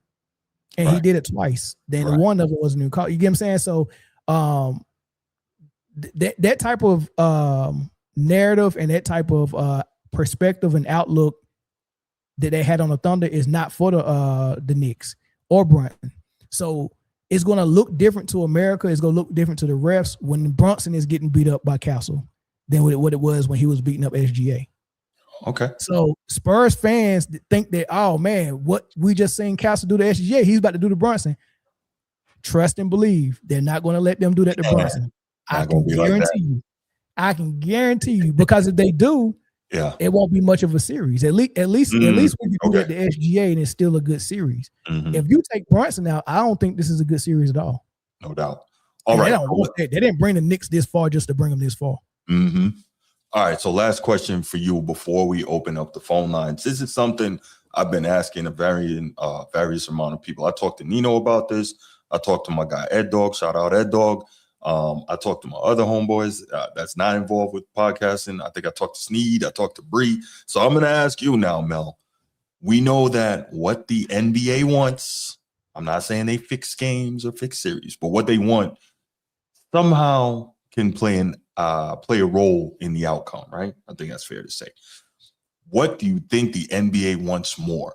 Do they want the incredible story of the Knicks, New York City, biggest media market in the world, and all the merch they're going to sell and all the money they're going to make, winning their first title in 53 years? Or do they want the new global face of the league, Victor Wembanyama, and everything he can do all over this planet in terms of spreading the game? Which one do you think means more to them? See, that's a trick bag type question because there's so many variables, so many things. So you got the storyline for the NBA, which you know is part of what they're trying to sell is entertainment, right? You know, whatever storyline they create with Wemby is going to be perpetually spoke about, you know, with history. So you got that, but you also got other years that you can capitalize on that, right? But so you got that, but you also have Vegas. And how much money is Vegas going to make? So I have to see what Vegas is saying, who the favorite is. Yeah. I think they got the Spurs. I think they got the Spurs. Yeah, I heard that this morning. Which means if you want to make money, you have to bet on the Knicks. That's not going to happen. So we got a storyline with the NBA, Vegas. I mean, the storyline with the NBA is favoring the Spurs. Vegas favoring the Spurs. And then did you see the Nike ad they ran right after the Spurs beat the Thunder? No, I didn't. Crazy. Really? Oh, man, the Nike ad was insane. Okay. So they wouldn't have been able to run that ad if they lost that Game 7. So now you got Nike, all that unholy trinity of Vegas, Nike, and the NBA front office. So you said so they all want it for the Spurs? Oh yeah, so the lemon, the juice that they're gonna squeeze out of this New York thing is we got at least 2 games we go get in New York. We got the New York media. We got all the hype that we can hype up before this game 1 and everything that all the stories we can have during the series. Right. They're gonna get everything out of New York that they don't need New York to win to get it. That's interesting. And I'm not saying you're wrong. I'm just saying the easiest example for me for the NBA loving the possibility of New York winning this thing is Jeremy Lin. That was a 2-week stretch during the regular season, and it was one of the biggest things we've ever seen. That's why I say a lot of people don't understand. I know they say, Bruce, you New York bias, whatever. I love New York City. Met my wife in New York City. My daughter was born in New York City. It's an incredible freaking city. I love it. Had great times in New York as a young man. But the point I'm trying to make is people don't truly understand how New York magnifies everything. And the fact also that it's been more than half a century. Just look, Stephen A., how he acts a fool anytime the Knicks do anything on TV. Go New York, go New York, go. Orange blue skies, baby. Orange blue skies. You know, acting up, wilding out. Cool. But just imagine if it's a championship. A lot of gold to be made if New York City wins this thing. And I'm not saying you're wrong. I'm just saying. I put it to you like this, Bruce. Yeah. A wise woman once told me, if you giving the milk up for free, he's never go buy the cow. And what I mean by that is if you give me the umfufu with me just being your boyfriend, you're never going to get a ring. And if New York media and New York City keeps giving crazy attention. Like all I need is LeBron to come play in Madison Square Garden. That's never gonna happen. And score. No. I'm talking about just for one game. Okay. Right. And it's a big thing. So if I can get this big Jeremy Lin story without the Knicks getting a ring, why would I get him a ring? The Knicks are giving up the Onfufu without the ring. I'm never gonna get him a ring. If I can get the Onfufu over here and over here, and I don't have to give I get this one a ring, but I don't get this one anything. I just take both, and that's what they're gonna get. They're gonna get the juice they squeeze from the Spurs women with winning, because you can't get all that from San Antonio without them winning. But you can get probably equal, if not more amount from the Knicks just by making it there. So they go get the best of both worlds. Yeah, I guess so. I'm just thinking, like, as someone, you know, lived in New York for almost 10 years, if they mess around and win, you haven't seen anything like that. That's all. The NBA might just explode if they win. It might just spontaneously combust. Like, what did the NBA go? Right. Yeah, it'd be like when Clayton Bigsby took his mask off. You want to see my face? Hey, somebody been trying to get. It's 3 people that's been trying to get my attention in the comment section about SGA. Still? Okay, you got my attention. Well, yeah, what is it that you want to know? He said, I'm not going to let Mel off the chain for all his SGA glazing he did this season for him to be that bad. He said SGA better than Wade. I won't let him off the chain. Well, first and foremost, if I go scroll up, I think you said that I said SGA was better than Kobe. I never said that. Yeah, I saw that. I that was him that said that. Yeah, I never said SGA was better than Kobe. I know you. He is better than Wade though. That's interesting. I would have to think about that. Yeah, he better than Wade. I don't know if That's interesting. I'm gonna have to think on that one. That might be a topic. Thank you, sir. Could be. Yeah. No doubt. All right, let's go ahead and let's open up the phone lines. We take a couple on this. I really want to get Mel on this third topic before he has to get out of here. 904-219-8264, 904-219-8264. Let's get your thoughts on the NBA Finals. Ed Dog, what's good? What's up, fellas? What's going on, Mel? All right. What's up? So I asked you guys in the chat, Bruce. So with everything that's going on with the Knicks, what I mean by that is the storyline with Mitchell Robinson. Who else? What other guy can you trust if Mitchell Robinson cannot go in this first matchup? Well, trust to do what though? I mean, like, you know, he can that's an extra body.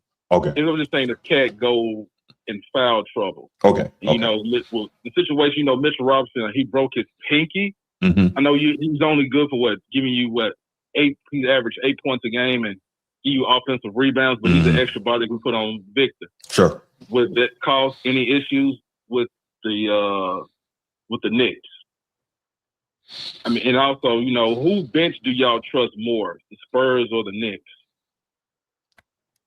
Spurs. Yeah, the Spurs. Okay, yeah, because I go with Spurs, but y'all make great points. And then, like you said, with the Mel, when it comes to Stephon putting all that, going at with Jalen Brunson, I don't think they're going to allow that. But I see that the Spurs have better, you know, they can get probably at least about 2 or 3 guards can go at Brunson. I mean, we saw what C.J. McCollum did to him in the Hawks game. You know, he's also a defensive liability. I mean, then, of course, you know, you got OG Anunoby. I know when they played the Cup game, OG Anunoby, he was going off, falls, stuff like that. And then Victor, too, as well.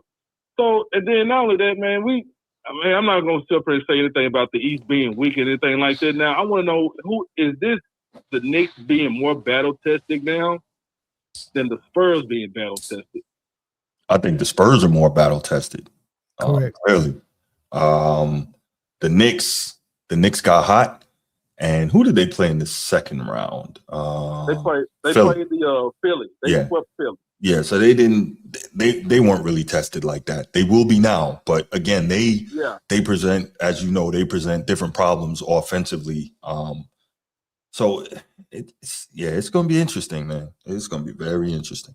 It's at first I was thinking like, whoever the Knicks play, the Knicks just going to be the sacrificial lambs for whoever's coming out the West. But it doesn't appear that it's going to be that simple anymore. Okay. That get a game or two for sure. It won't be going 7. They'll get a game or two. But like I said, if they actually pull this off, then more power to them. But I mean, and look, the Pacers took OKC to 7 games last season. So anything is possible when the whistle changes from game to game. And that's what we've been seeing for the last 2-3 years for sure. But yeah, I mean, I don't know, man. Do Disney own the NBA now? I don't know I know they own ESPN, so I understand what's going on there, but bro, this entertainment league is insane. This what they should have done is kept the games on Peacock and NBC. Now it's on ABC and ESPN, which it's nuts. Yeah. Now, to me, my personal opinion, I think that this finals matchup is more entertainment than last year, even though last year was good for basketball. It's good basketball. But the reason I'm saying is, yes, it's the remake of 1999. This is a finals matchup, again. And it's the NBA Cup matchup. And plus, market also plays a part in it. Sure. So this is a good one. And that's all I got. But, Mel, we always do on Bruce's show is a quick hit. He gives people in the audience a quick hit. So I got my answer from Bruce and Sneed. A couple years ago, Becky Hammond said this remark about Jalen Brunson. She said, she stayed 10 toes down on her statement. She said that a small guard cannot win you an NBA championship. Do you agree with that comment? She didn't say that. She said you're not going to win with Brunson as your small guard to win you an NBA championship. She couldn't have. She didn't say you can't win with a small guard because Isaiah won 2 and Steph won 4. So there's no way she could have said that. She said you can't win with Brunson as your small guard and win you a championship. She was very specific about him. Yeah. Do you agree with that statement, Mel? I would have to hear the statement again, but I think I can speak to what I think she meant. Because like Bruce said, she didn't mean that you can't win with a small guard if we already got small guards that won and led teams. I think what she meant to say when they asked her, do you think Knicks are the favorites? And she was like, no, because their lead guy is a small guard. And when you have a small guard who is your number one option for points, when you get in the playoffs and they're going to allow more physicality, I can disrupt that small guard easier than I can a bigger guard or a big man. When I need a basket right now, who can I go to? Even when Tony Parker was the point guard for San Antonio, when they needed a basket right now, a lot of times they threw it in the post to Duncan and made something happen. You get what I'm saying? So I trust that more than, hey, little guy, go get me a basket when the refs have swallowed their whistle with 2 minutes left in the game. Go get me a basket. That's harder than saying, hey, Kobe, post this guy up, get me a basket. Carmelo, go in the post, get me a basket. And they can withstand all types of physicality and still get through it. So, yes, it is harder to win with a small guard. Impossible, not impossible, but it's just hard. If I had my option, pick a guard that you want to lead your team. I'm not picking a scoring number one option 6'2" guard. I'm probably picking 6'6". So, Ed Dog, let me correct myself. You are correct, sir. And I'll read you the quote. She said, I speak from experience. Hammond, who was listed at 5'6" in her WNBA playing days, told reporters Tuesday, May 26, quote, Allen Iverson got MVP and he lost in the finals. I think the 2 best teams are probably in the West, but I'm up for being proven wrong. She continued, that's the other thing. I think Jalen Brunson's a hell of a player. I'm speaking historically on the NBA when I said that. I don't know why everyone's so stuck on that. I said it 2 years ago. I stand by it. If your best player is small, you're not winning, she added. So, Ed Dog, you are correct. I was wrong in what she said. So, yeah, that is interesting that she would say that. You would think she would know better. That's weird. But of course, but she's speaking in general terms, though. She know Isaiah won. Is she just speaking in general terms? And it's on the fly. It's a question on the fly. It's not like they mailed her the test questions and this is her essay she wrote. Like they put a mic in her face and asked her a question, and that's what it was. So, And let's also remember, guys, What coaching tree she came from under, and you already know who she's rooting for. Coach Pop, great point. Yeah, but this was 2 years ago when she first said that, though. Right. Yeah, she's going for that. But also, I was gonna say, who y'all got? What y'all call? Y'all got what? Knicks or the Spurs? And how many games? I don't know yet. I think I'm going Spurs, but I think we might see an upset in game 1 or game 2. I think the Spurs will drop one of those games at home. If the Knicks don't steal a game in San Antonio in the first 2 games and they go back to New York, they might find themselves down 3-0. They might get one game in New York and be ready to come back to San Antonio for the closeout.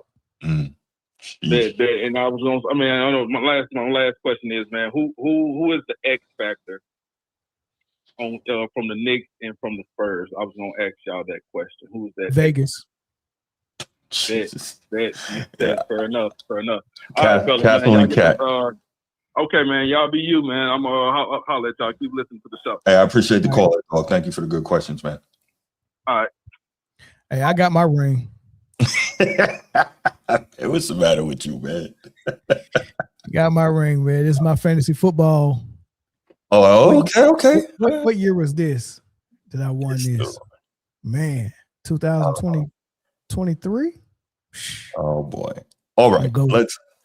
I want to get you on this last topic before I let you out of here because I know you don't do college football. So we got to take it here. This dude just keeps giving us stuff, man.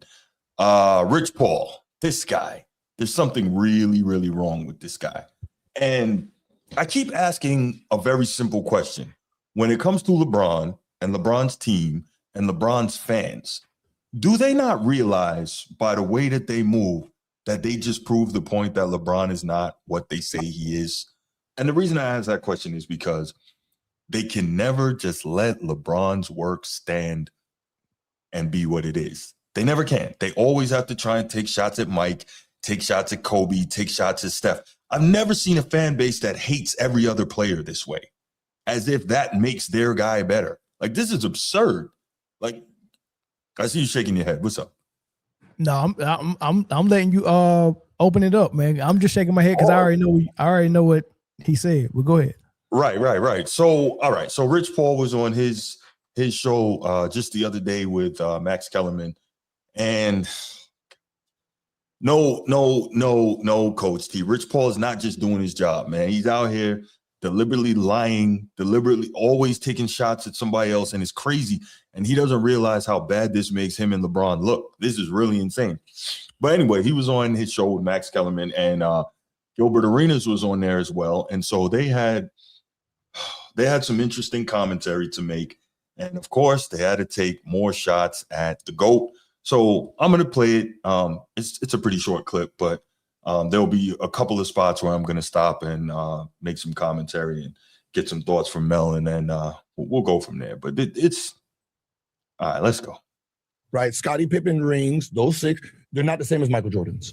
Right. They're not the same as LeBron James. But they're pretty good. But they're good. They're good. If there's some sidekick rings, if there's some sidekick rings, Oh, the first thing, you hear Gilbert call Scottie Pippen's rings sidekick rings. I thought that was funny, but I think it's apropos. And listen, if you're into comics, you know that even though Robin is the sidekick, he's like the best sidekick ever, right? He's one of the best fighters in the world. He got all the gadgets. He's a great detective, all that. He does a great job, but he's just not Batman, and that's okay. But let's continue with the clip. I think Scottie's rings are just the same as Michael Jordan's. Why not? Because he won the best player on the team. Yeah, but he was the most impactful player on the team. I get it. Scottie Pippen was the most impactful player on the team. Now, Scottie Pippen, all-time great. Scottie Pippen did a lot of things. Scottie Pippen was awesome, right? Michael Jordan himself says, you know, you shouldn't mention me without Scottie Pippen. You know, Scottie Pippen helped me get all these championships. We know that Scottie Pippen was impactful. The most impactful? Stop. You see, this is what happens with the LeBron fans, right? They always have to overrate Scottie Pippen for the express purpose of trying to denigrate Michael Jordan. This is what we know. because we see it all the time. So he said Scottie Pippen most impactful. So here's a thought. Let me my bad. I should have had these numbers in line. Sorry. Okay. So we know that across the combined 6 championship postseason runs, right? 116 games. Michael Jordan averages 32.5 points per game, right? We know. All right. 6.2 rebounds per game, 5.4 assists per game, 1.9 steals per game, 0.8 blocks per game. Great numbers. Scottie Pippen averages 19 points per game, 7.8 rebounds per game. That's the one separator, about a rebound and a half. Okay. But then 5.5 assists per game, almost identical, right? 5.4 assists per game for Mike, 5.5 assists per game for Scottie Pippen, 1.9 steals per game for Mike, 2.1 steals per game for Scottie Pippen, 0.8 blocks per game for Mike, and 1.0 blocks per game for Scottie Pippen. So other than the rebounding, just about every other number is identical. And of course, Michael Jordan, far superior scorer, right? How, besides being a degenerate liar, can Rich Paul fix his mouth to get on this show and tell people that Scottie Pippen was the more impactful player? And then we'll go on with the clip. But because it's been said so many times in the public that it's kind of become the truth that Michael Jordan just scored. They might say he played defense as well, but they're not going to give him credit for being a passer at all, or being a rebounder either. They just gloss over that like it never happened. And you know, the people who are just coming to the NBA space who never watched the 90s, they're not going to have the feeling of what he was really doing on the court, even if they Google the numbers and see what you just said. They still won't be able to know exactly what he did and how he impacted the game. So what's been repeated more often than not is Scottie Pippen was a jack of all trades and played defense and defended the best guy and rebounded and facilitated. Well, that's actually not true that he defended the best guy, but go on. Yeah, but that's already been concluded in the NBA circles though. Right. It's too much work to have to reverse engineer that for a guy like me or you when we're dealing with a person who has that opinion. Like you just can't reverse engineer all of that. It's too much work. Okay, that's fair. And quick side note, right? Because I have been told this for years. All Jordan did was score. Okay. So are we aware? I know you're aware. Are we aware, those of us who want to, pursue that narrative, that there is only one player in the history of the NBA Finals with a higher assist per game average in a finals series than Michael Jordan, and that's Magic Johnson. Michael Jordan averaged 11.4 assists per game in his first championship series, right? He has the most assists per game in an NBA Finals series of anyone not named Magic Johnson. That's more than John Stockton, y'all, the all-time assist leader. That's more than Jason Kidd, who played in 3 finals and is one of the elite passers of all time. I'm not going to go down the list of other great point guards who played in the finals, but y'all get the point. So, it's too easy to debunk this stuff, but you're right, Mel. Nobody's going to go do the work. People love this because it sounds great, and people will send you stupid memes and call you casual, but when you tell them, come sit down right here where you are, and let's do this, they want to be cowardly and they want to hide. But that's something else. But let's continue. Oh, my bad. What do you mean? Listen, I get it. If you unplug Scottie Pippen off that team, sure. Jordan's 0 for 6. Sure, could be. Who knows? But could be. But if you replace replace Scottie Pippen with another All-Star, no one does it without another All-Star. So let's stop that. First, the fact that you would fix him up, pull Scottie off that team, Jordan's 0 for 6. So what this sounds to me is this is I can't remember the word I'm looking for, but this is a situation where basically he's trying to say, well, that's what makes LeBron losing okay because he didn't have enough help, right? That's really what we're seeing here. We're trying to rationalize LeBron losing more finals than any other former MVP, and it's absurd. But here's the next thing. No one does it without another all-star. Max Kellerman you are a historian of sport. And I'm seeing that the longer you sit across from Rich Paul, the more you catch the lying disease. Because in 1994, Hakeem Olajuwon In your dream. won a championship without another All-Star. Now, technically, you can say he had one because Otis Thorpe was an All-Star previously one time when he played with Sacramento. But he was never an All-Star again, and he certainly wasn't one when he played with Hakeem in Houston. So one, Hakeem did it. And two, we know that Joker did it, right? Now we can say that what's his name? I'm getting there. I got you. We can he had 2 All-Stars. They just didn't make All-Stars. what I was about to tell you. For sure, we know Jamal Murray has been an All-Star caliber player for a long time. We know that. And then Michael Porter Jr. was another guy. But and Aaron Gordon. Right. So to say, well, nobody can win without an All-Star, not quite. Not quite. So it frustrates me that Max Kellerman is catching this lying disease, because hear him talk about boxing, and this dude is telling you about stuff that happened when Jack Johnson was beating people up in 1920s. You know what I mean? But now he can't remember stuff that happened, 30 years ago in the NBA. Interesting. Well, they're partners with this podcast on top of being hosts together.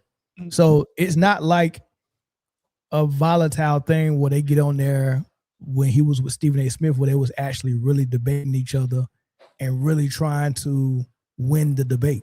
Mm-hmm. This is more performative song and dance. Mm-hmm. Like we're doing a 2-step together, and when you move, I move. So like the stuff that Max Kellerman is saying is just like it's a what's the word? They in sync and in unison. He's throwing stuff out that can be hit back just for the conversation. Like he's ping pong and stuff. You ever play ping pong with someone where you're not trying to win, you just want a good back and forth, right? You're not spiking stuff. Right. You know what I mean? You might be playing with your wife or your kids or something like that. I mean, boop, boop, boop, it's fun.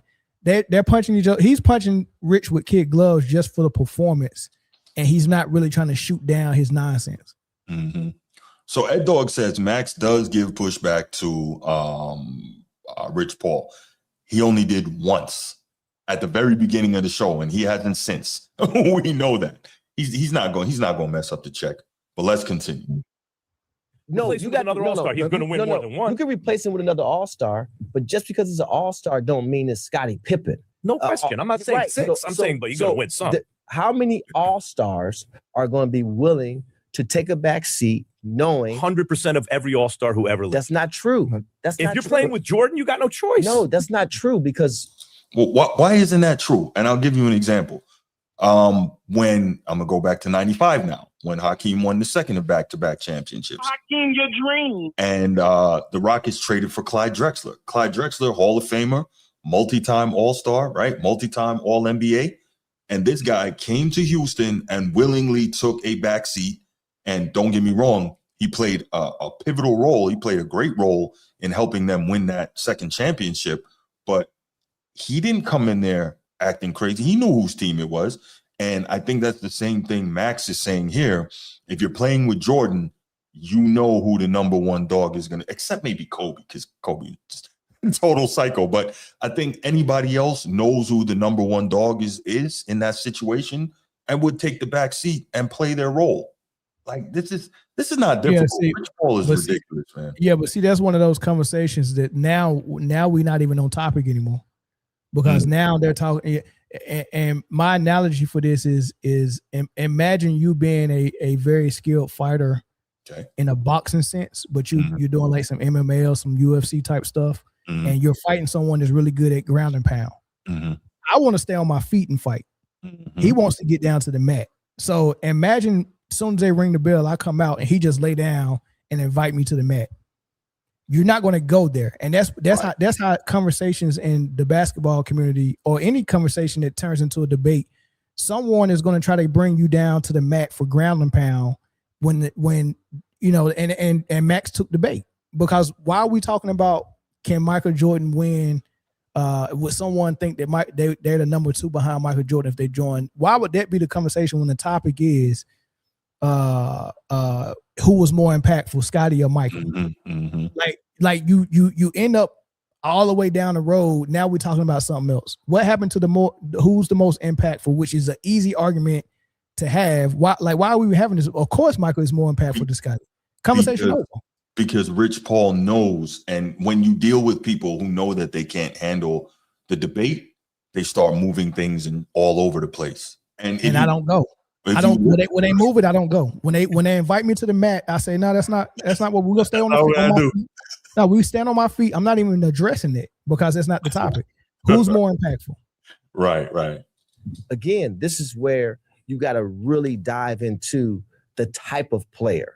You're talking about just all-star. Okay, remove that all-star. But you're talking about a guy that's 6'9", that plays both sides of the ball, that is 6'7", whatever. He got a 7'3" wingspan, right? He can initiate the offense. The best, you had 3 guys on that team: Jordan, Pippen, Rodman. So first he says 0-6. Is he not aware that Rodman wasn't there for the first 3? Is he unaware? See, one thing that really irks me too about Rich Paul is that he really tries so hard to sound intelligent, but you could tell he's not smart. Either he's not smart or his debate skills are terrible. I was talking to Nino about this yesterday, and Nino actually made me think about something. He says Rich Paul is probably real good with numbers.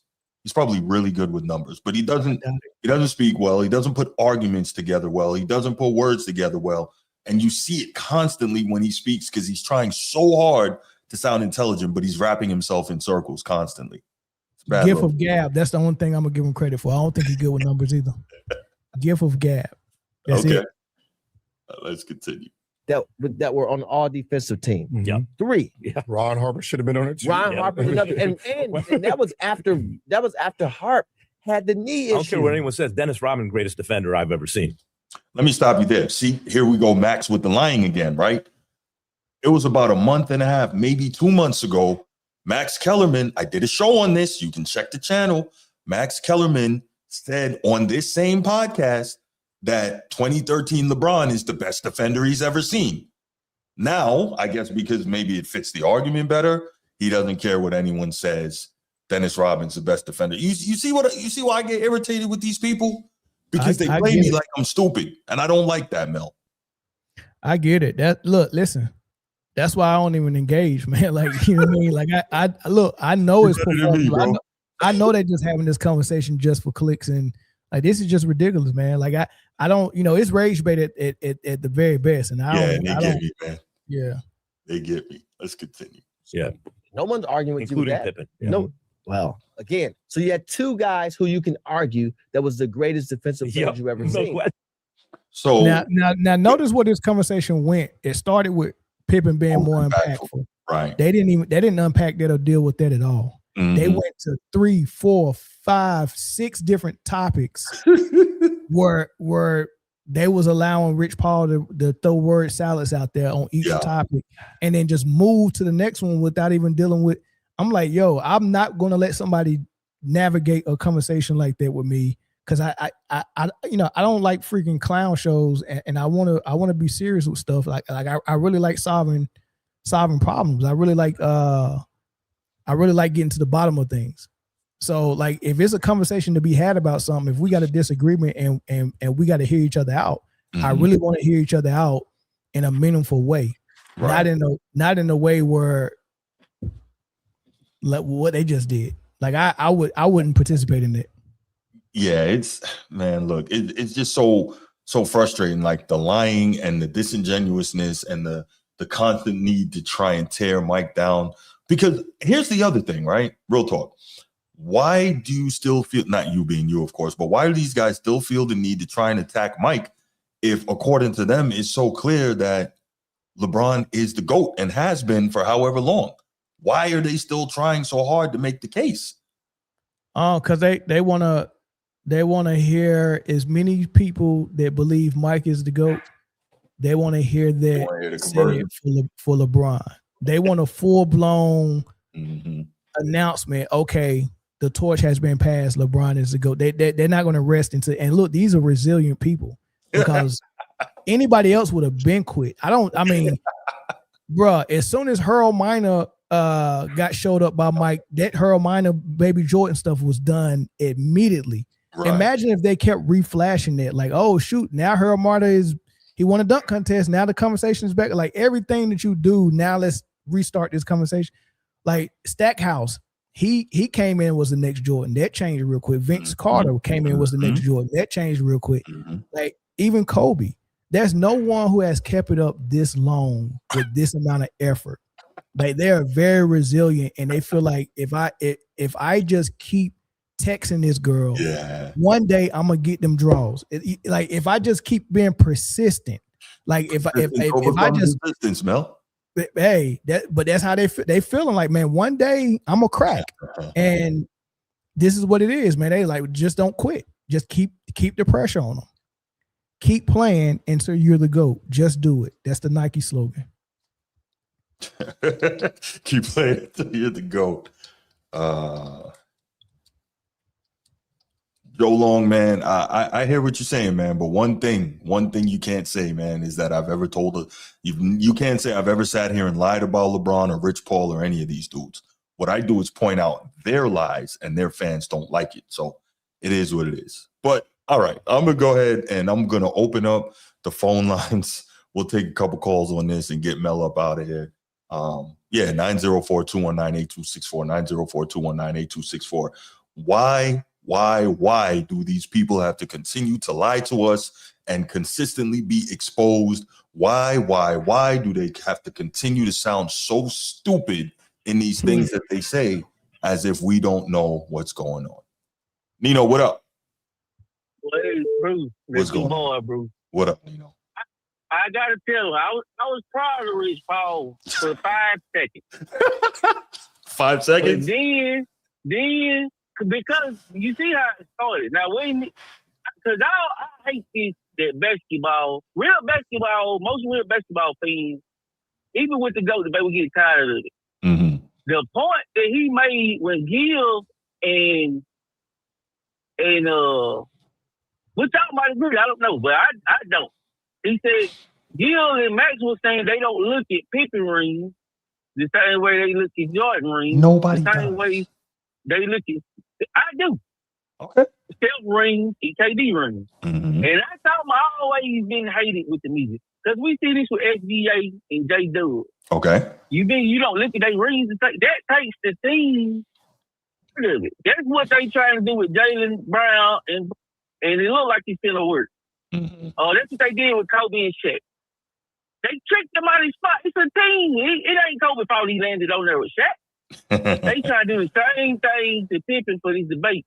So I was proud of Rich Paul when he said Pippen played a big part. I thought that's what. Of course I thought he did. Did it in good faith. No, but I thought he did it in good faith. I said Rich Paul talking basketball now. Why would you hold on, Nino? Let me interrupt you for a second. Now I'll let you get back. I promise. Why would you believe that Rich Paul said anything in good faith? Real talk.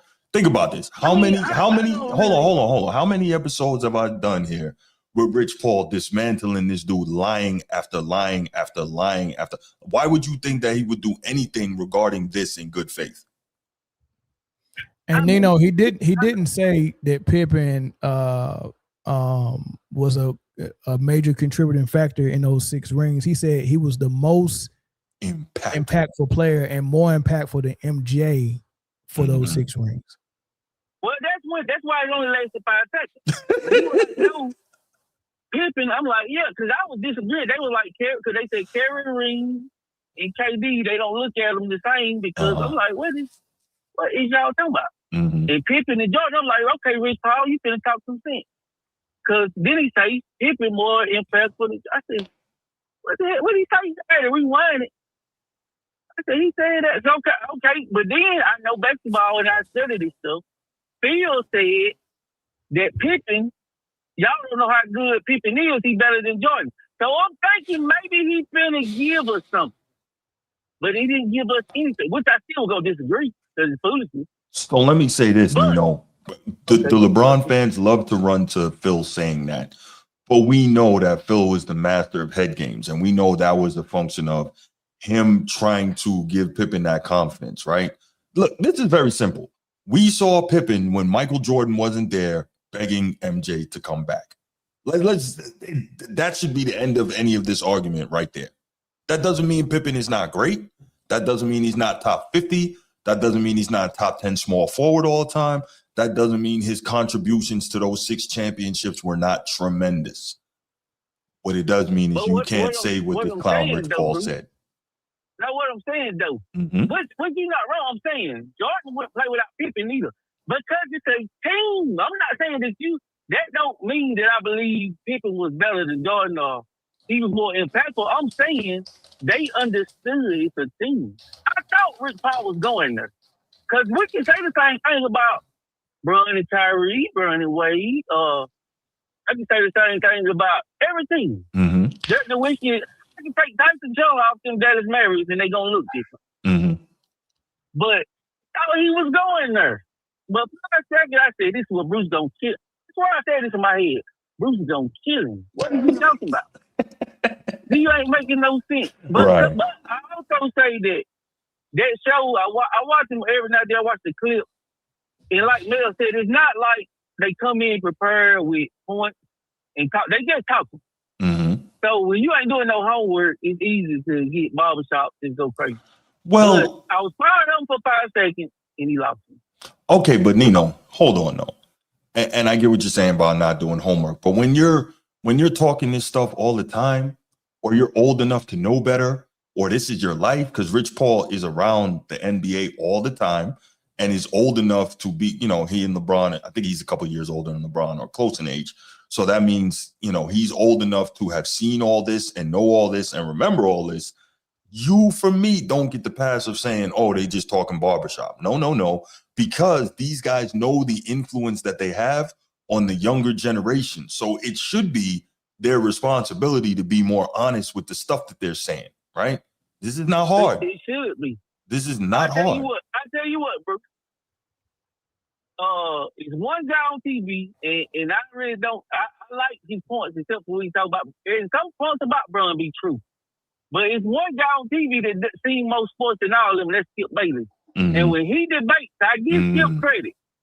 He have his points, and Stephen A. don't even do this. That's why it seems like Stephen A. be all over the place just hollering. Mm-hmm. Yep, have his points wrote down. Mm-hmm. That help you stay on topic and make valid points. So even we're not saying Rich Paul is a great debater or even a great speaker. So even Mac, they just rambling off. They not prepared for the show. But all I'm saying, I was proud of Rich Paul for 5 seconds, and then he showed because that's pure food. Mike would be 0-6. Come on, man. Right. Come on, man. He might not be 6-0, but he would have found a way to win just because. But that's how he is. Why he didn't use Bron for that? I mean, that's what I'm saying. And that's what Bron got. Why you didn't say without Kyrie? Can we say that? Did Bron them lose without Kyrie? Yup. Would Bron lose without Ray Allen? Yup. We know this, but he can't say that. He literally gets paid to say the opposite. He can't say that. Oh, now that's what I'm going after this. All right. I'm tired again. We gotta get all these guys passes like Bron sitting these guys. These guys, I don't think they even believe it, but these guys, what say this? And I might get trouble. Bro, people that Bron don't even know that say these kind of foods. That ain't no payroll. We got to stop blaming Bron for these grown folks saying the bull jokes now. Look, I don't know what kind of. I'm not saying personally. I'm not saying that LeBron is sending these guys to say this stuff, but believe me, he's very calculated. If he's involved or it's around his story, he knows what they're saying. Now I'm gonna get you now. Okay. Now what's the excuse? And I'm hanging up at this. Mm-hmm. What's the excuse for people that don't know Bron and they go harder than Rich Paul? And I'm listening to me. No doubt, Nino. Thanks for the call. We know who we're talking about. Okay, touche, Nino. Touche. You got me.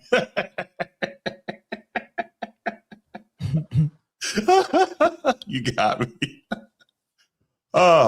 Okay. Let's take this call from Chief Sidbo. Chief, good evening, sir. How are you? This is why I'm doing pretty well. Good. Well, yes, sir. See, this is why Clutch Sports need a guy like me. For guys like you. Let's get it. Okay. Now, Rich Paul should have said like this. Michael Jordan and Scottie Pippen are both 6-0. Is that a fact or is it not a fact? That is a fact. Yeah. Okay. Now,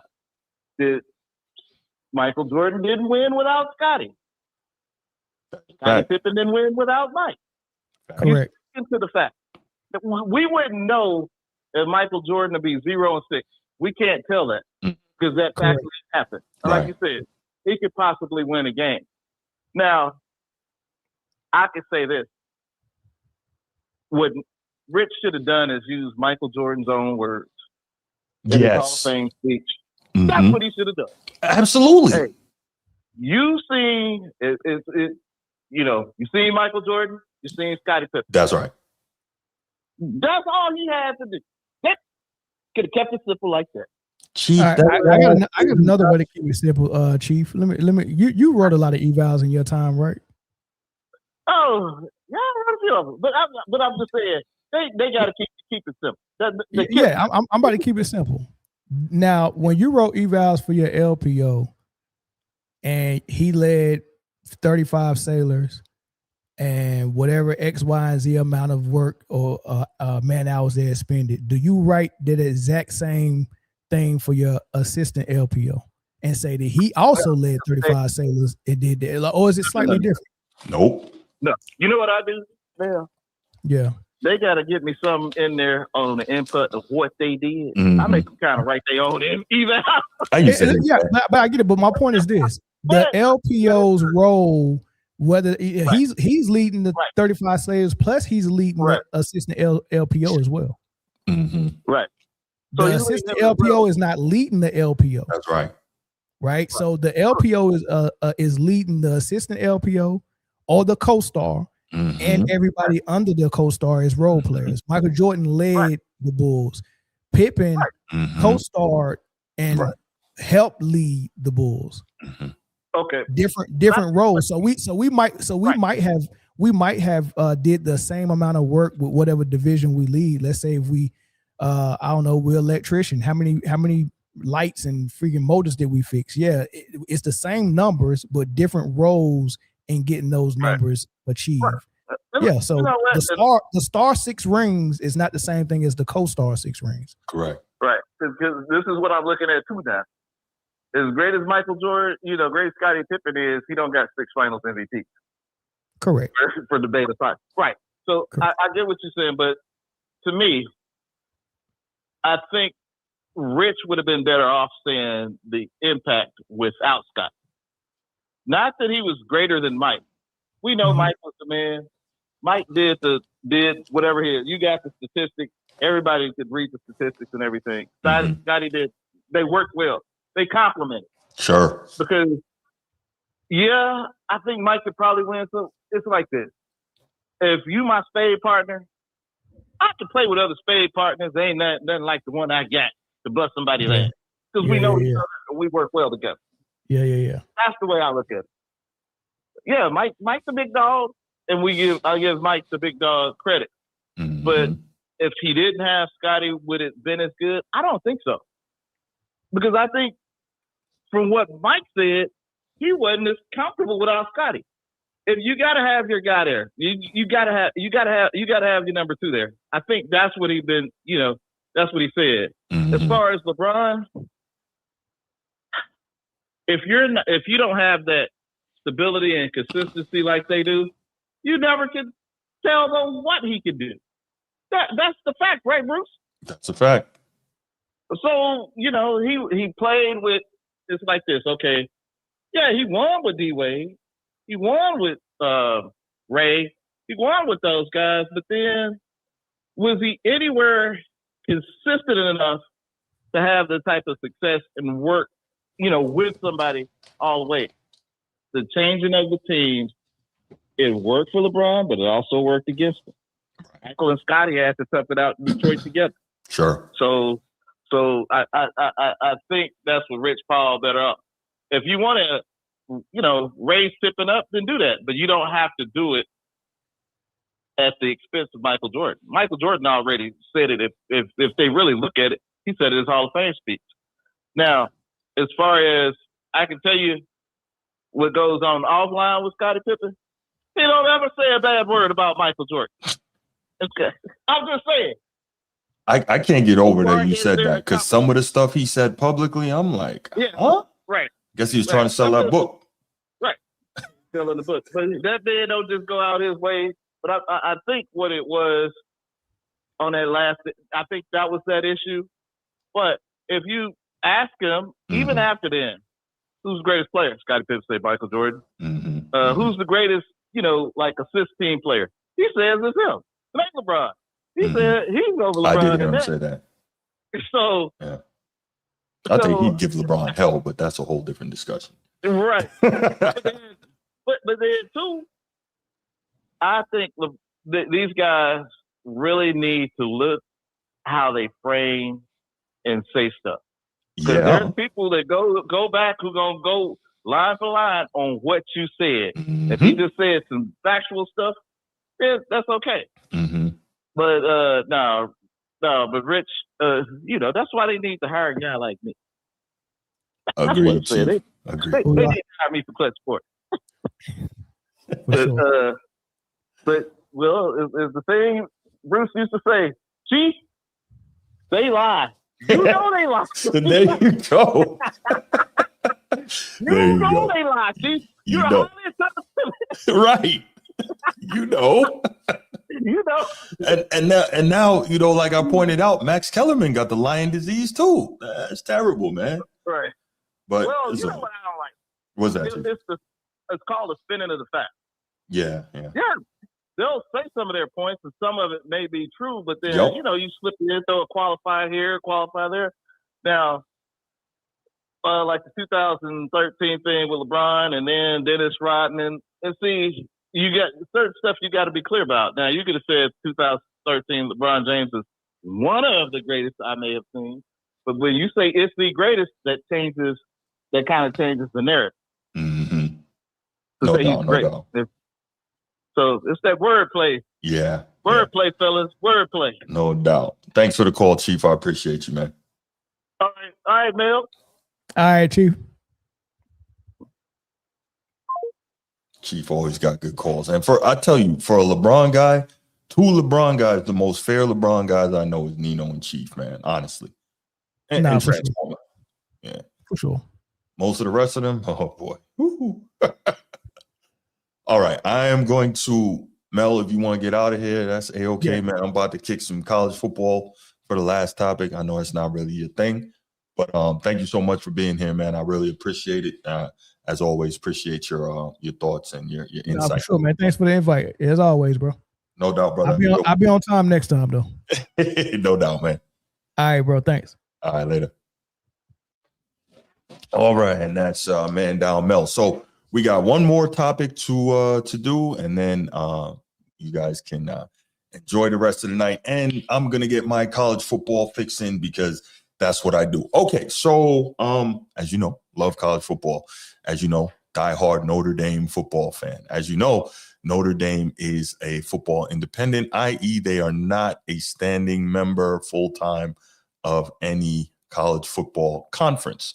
They have a nominal membership with the Atlantic Coast Conference where they play 5 conference games annually and, whatever else. And contrary to popular belief, those games are not chosen by Notre Dame.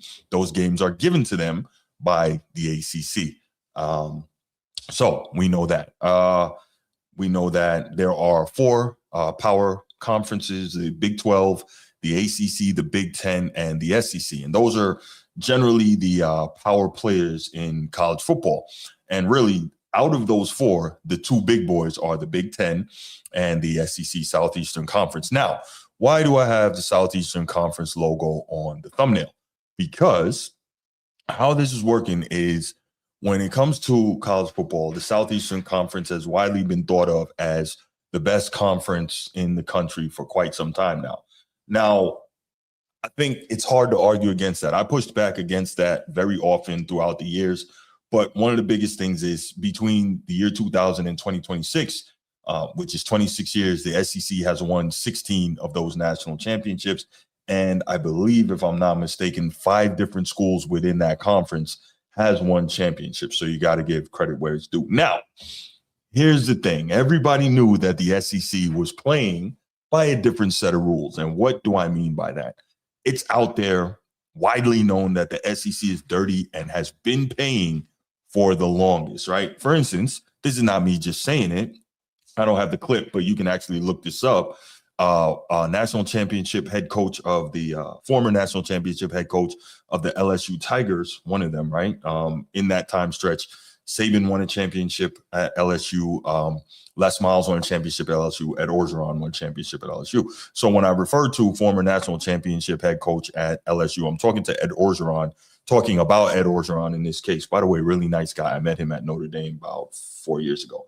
Anyway, Edo was on a podcast maybe last year, and they asked him, how would he do in the new era of college football? And he's like, I do fine. I do fine. And he says, the difference is, it's just minor adjustments. Back then, you had to take the money through the back door. Now you can take the money through the front door, right? So basically, he's admitting how dirty the SEC has been for the longest, right? And there's stories out there. Tennessee got busted for literally giving recruits cash in McDonald's bags. A lot of other schools have been known for funneling money through Black churches in the South, so on and so forth.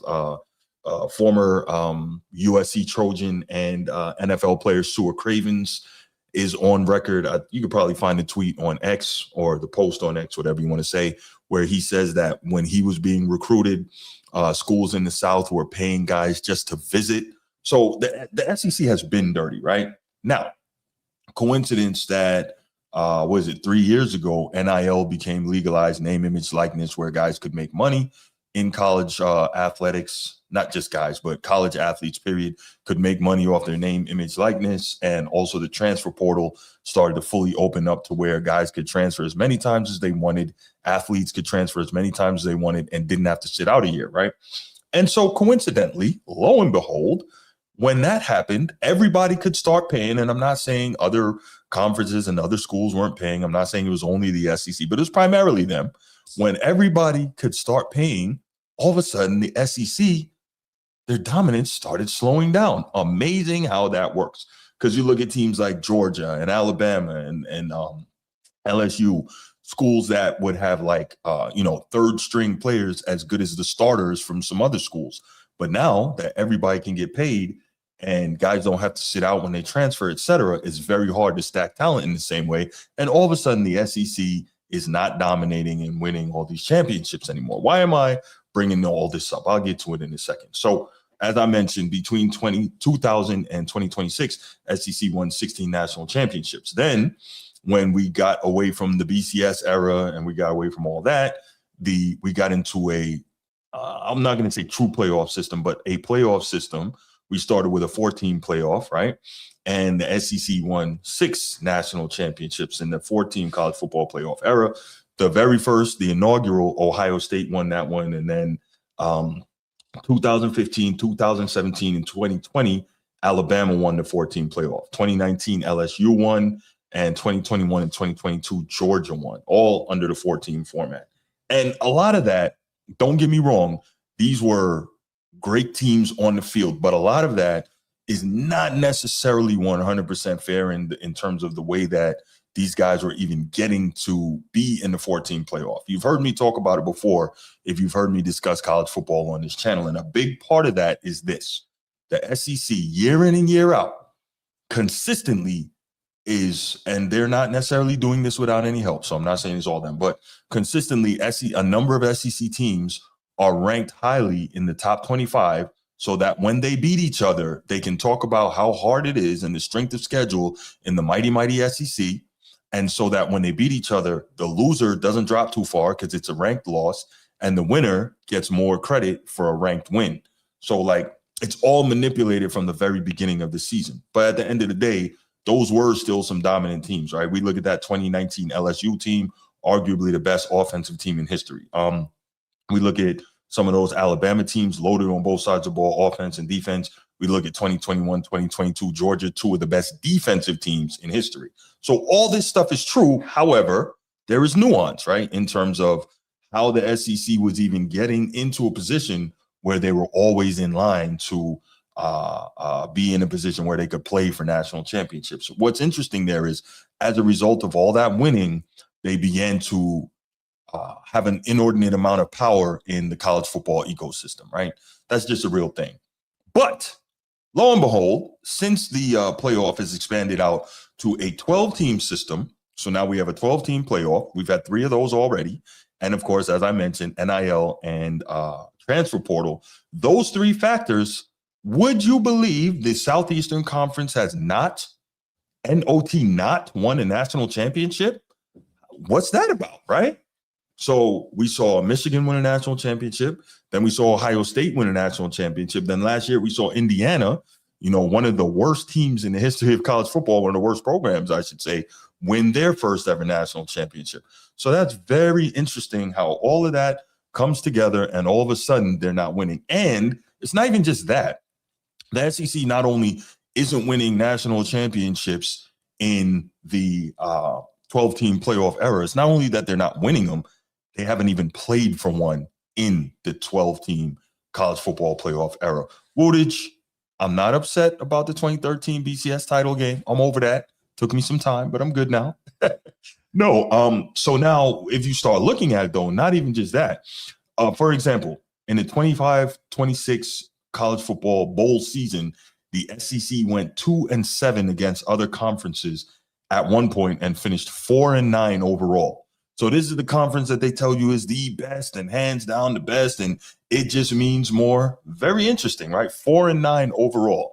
And they're getting smacked around when they're playing against the Big Ten in the 12-team playoff. What's going on there? Anyway, the SEC is clearly not happy about this, right? This is part of the reason why Greg Sankey is acting up. This is why this is why Alabama was the first team in history to get into the playoff, college football playoff, with 3 losses. This is why Alabama is the first team in college football playoff history to not only get into the playoff with 3 losses, but also to lose in their conference championship game, and not just lose, but get bodied and not move at all in the rankings. Why is that? Because the college football playoff committee is scared to death of Greg Sankey, and they know that if they didn't put Alabama in the playoff, which is the SEC standard bearer school, then Greg Sankey would have went nuts and it would have been a big problem, right? Let's not act like we don't know what this is. So recently, Kirby Smart was making some comments, and this was interesting, right? So I'm going to read you Kirby Smart's comments. I didn't have time. I was out running around. Didn't have time to cut the sound. But he says, quote, "I've said this for a long time to our president. I've been a huge advocate that if we can't find rules that everybody plays by, then we should play on our own. I'm not afraid of that. I'm not afraid to break away and say that our conference is strong enough to go out and play," unquote. So when he says, "I've been a huge advocate that if we can't find rules, everybody plays by," so all of a sudden the SEC wants the entire country to play on the same rules. Why? Because you're not winning, you're not dominating anymore. When y'all were paying everybody, going through the back door and under the table and in the Southern black churches to get all these stud recruits, you didn't care about everybody having rules that everybody plays by. But now, and don't get me wrong, right? Self-preservation is a basic human survival instinct. I get it. But now, because you're not dominating anymore and it's not going the same way that it once did for you, now you're actually having the nerve to say, "I'm not afraid to break away and say that our conference is strong enough to go out and play." Okay. Then he says, quote, "If we could actually function financially, it would make our programs more stable. We could support things financially. I'm talking about all the sports and do our own rules. I'd be all for that," unquote. So wait a minute. If it could actually function financially, it would make our programs more stable. So now Kirby Smart and a lot of other coaches are suddenly talking about they care about the Olympic sports and all these other sports. When you were dominating in football, I didn't hear you say anything about any of this. So now, because the SEC, so let me back up a little bit. When Notre Dame got jerked and didn't make it into the 12-team college football playoff last year, right? And then they said, you know what? We are not going to allow ESPN to make money off of our name and our popularity. We're not playing in the Pop-Tarts Bowl. Everybody got on Notre Dame about taking their ball and going home and being a sore loser, right? Okay. Isn't this what we're hearing from Kirby Smart right now? That if the SEC doesn't get things their way, they think that they should go out and break away from the rest of college football and do their own thing? Really? Isn't that taking your ball and going home because you're not getting things your way? You see, I'm not hearing too many people complaining about this the same way they complained about the Irish when they didn't play in one bowl game. Now the SEC is really floating the idea, and I'm not saying Kirby Smart is a spokesperson for the entire conference, but he is now the reigning best coach in the conference, right? The head coach of the defending conference champion. So he's kind of the mouthpiece, right? But nobody's complaining about it. Do we see the dishonesty, the hypocrisy, the lack of consistency coming from the SEC? So, and also, right, I'm not saying he's dumb, but is he really thinking this through? It doesn't seem very intelligent to be under the impression that you think the SEC is so big and so bad that they could split off from the rest of college football and just do their own thing. Really? Does that make a whole lot of sense to you? So you're just going to ignore the entire rest of the country, the entire rest of the country's TV ratings, TV revenue, and go do your own thing. So you think you could make that happen, meanwhile ignoring the rest of college football America, who, if you broke off and did your own thing, likely would not schedule you. You guys are that good that you could do that independently. This is why I entitled this segment SEC Arrogance. This is insane. Like, I can't believe these guys. I really can't. So these quotes were in coverage with Kirby Smart expressing openness to the SEC breaking away from the NCAA and operating under its own governments if national standards and consistent rules cannot be achieved. And once again, where were said national standards? And y'all know me, I'm all about consistency, and I'm good with that. I'm good with national standards. I'm good with consistency. But where was this desire for this when you guys were winning all the championships and when you guys were dirty, handing out money in McDonald's bags at Tennessee and doing all this other stuff? We didn't hear anything about it. But now, because you're not winning anymore, right? Because there's NIL money and booster money, and let's be real, the schools in the SEC cannot touch the schools in the Big Ten in terms of booster money, right? Mark Cuban is IU alum. That plays a big role in what they've been able to accomplish, right? There's a lot of schools up north with way more money than the SEC. So it's just a function of getting guys who might necessarily not want to go that far from home or not want to be in the cold, and also have been brainwashed all these years of them growing up thinking, well, the SEC is college football. Yeah, no, not quite. And the Big Ten has proved that by winning the last 3 national championships and smacking around the SEC in the 12-team college football playoff en route to doing so. So it's just interesting. Kirby Smart is a hypocrite. The SEC guys are hypocrites. The conference is so exceedingly arrogant. But here's the bigger problem. How do you have room to be arrogant when you're not winning anymore? It would be one thing if you were still dominating, but you're not winning anymore. So how is it that you're still talking like this and you still want to move that way? Just disingenuous. All right, I'm done there. I'm going to go ahead, open up the phone lines and take a few more calls on this, and then I'm going to get out of here, let you guys enjoy the rest of your Sunday evening. 904-219-8264, 904-219-8264. Give me a call if you're a college football fan. Am I over the top here? Am I just hating on the SEC, or am I telling the truth in what I'm saying? I want to hear from you. 904-219-8264. The arrogance is inconceivable. But guess what? It's beautiful. I love to see what I'm seeing. All right.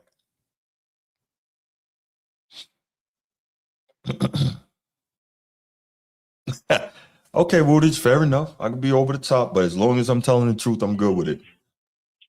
You got what you need. What's good, brother? What up, man? What up, bro? Hey, man, listen, bro. You talking college football. I know you're cooking the SEC. I'm just telling the truth, man. And then you also told the truth about the Big Ten big money, Mm-hmm. you know. And I didn't get a chance to see the live chat, but I know you were cooking. I know there's probably a couple people that ain't happy about the things you're saying, bro. I know, but it's the truth, and that's probably why it hurts. Right. It hurts. It hurts like hot bullets. It hurts. You know, because it rips them up to shreds because the narrative has changed. The SEC just isn't what it once was. Right. You know, and I mean, I think it was spot on when you were talking about the narrative changing, and all of a sudden the things are different, and now they start singing a different tune. That's so SEC, bro. Mm-hmm. That's the way it goes. But everybody else, whatever the rules are, they play by them. Mm-hmm. Whatever the conditions are, they roll with the punches. Right. But these guys want to just take their ball and go home when things don't roll their way. Mm-hmm. But anyways, you were cooking, Bruce. I got to go back and watch the rest of the show. But me wanted to holler at you, bro. Call you and say what's up. No, Yasmin, salam, little sister. How are you? Good. All right. Good to hear from you. Appreciate the Bruce, call, thank Sneak. you, man. All right, brother. All right. Caller from California. I just missed you. Go ahead. Call us right back. Caller from California. Call back. I want to hear from you. Yeah, man. It just really irks me. Like I said, the arrogance and the lack of consistency, the hypocrisy that these guys would really, fix their mouth to be out here saying what they're saying. And, you never heard any of this when they were winning the championships. Caller from California. Who's this? Hey, it's the old man Joe Long in the chat. Joe Long, what's good, my guy? Go Irish. Go Irish. Always. Man, they were jobbed last year. Mm-hmm. I mean, when you have the ACC network show the game between Miami, game one, CJ's first ever start, and he grew up in that first half. Like the second half, he was like already grown up and ready to play in college, Yeah. Like they had, what did they lead? Like 17-3, and they won 27-24. And if you take away that touchdown at the end of the first half, ridiculous catch that he wouldn't do in 9 other tries. Right. Notre Dame wins 24-20. Well, look, Joe, here's my thing, man. Notre Dame didn't get the job done. So if you go back and watch, as much as I've talked about that and Notre Dame and everything last year, and I have never last year. Yeah, I've never even referenced, that Miami game. Well, I have, but never in complaint, because I understand, like most of us understand, Notre Dame just didn't get the job done. So the issue was never with Notre Dame. I saw you in the chat talking about Alabama. That was the issue. It wasn't Miami. Because Notre Dame can't complain about Miami because Miami beat them on the field of play. So we understand that as Irish fans. The issue is Alabama and the dirt that the playoff committee did because they're afraid of Greg Sankey. You know that. I know that. Everyone else knows they're that. in cahoots. They're in cahoots with ESPN. Yes. That's what it was. I mean, they had 3 losses, and they got to their conference championship with 3 losses. And they got negative rushing yards in the championship game, and they get into the playoffs over Notre Dame, who had 2 of the best running backs the college football probably ever have seen. Except for maybe that SMU year of Dickerson and Craig James. Right. Yeah, but other than that, I mean, like that's and the fact that ACC, which is owned by ESPN, would show the game. Because Reese Davis would put it to the committee every week, and Notre Dame lost to Miami head to head. Notre Dame lost to Miami head to head. And he's an Alabama alum, and that's why you're right about saying about Alabama. Yeah. He's an alum of them. Yeah, so I don't have any problem with it. If it had just been that, okay, Notre Dame didn't do enough. Okay, it would have hurt still, but fine. But we know what it was. They've showed that game 22 times in the week leading up to the committee's vote. That's crazy. So we know what it was about. Yeah, it was insane. But I mean, like, I was so proud of them when they sat out the bowl. It was like, why should Notre Dame make ESPN money exactly and play in a Pop-Tarts bowl for them? Of course, they're an attraction. Of course, they'll make money from it. Like, you know what? I'll take my ball and go home. Sure. Before I'll pay you a penny. No doubt. Yeah.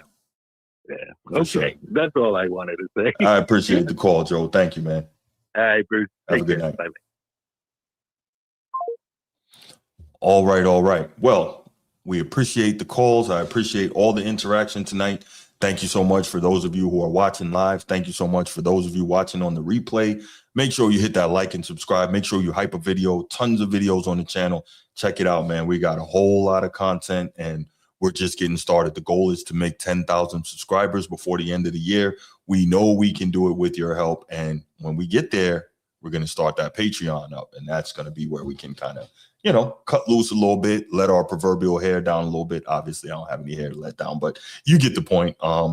But yeah, we look forward to having that opportunity and continue to grow and continue to do good things, man. So if you're watching this show, we know that you talk sports with other people in your circle, and make sure you share this show with them, man. They may not agree with a lot of what I had to say, but that's cool. We love that. You know, tell them to call in, because we give you guys the opportunity to call in, make your voice heard. So y'all have a great one. We'll be back, and we out. Peace.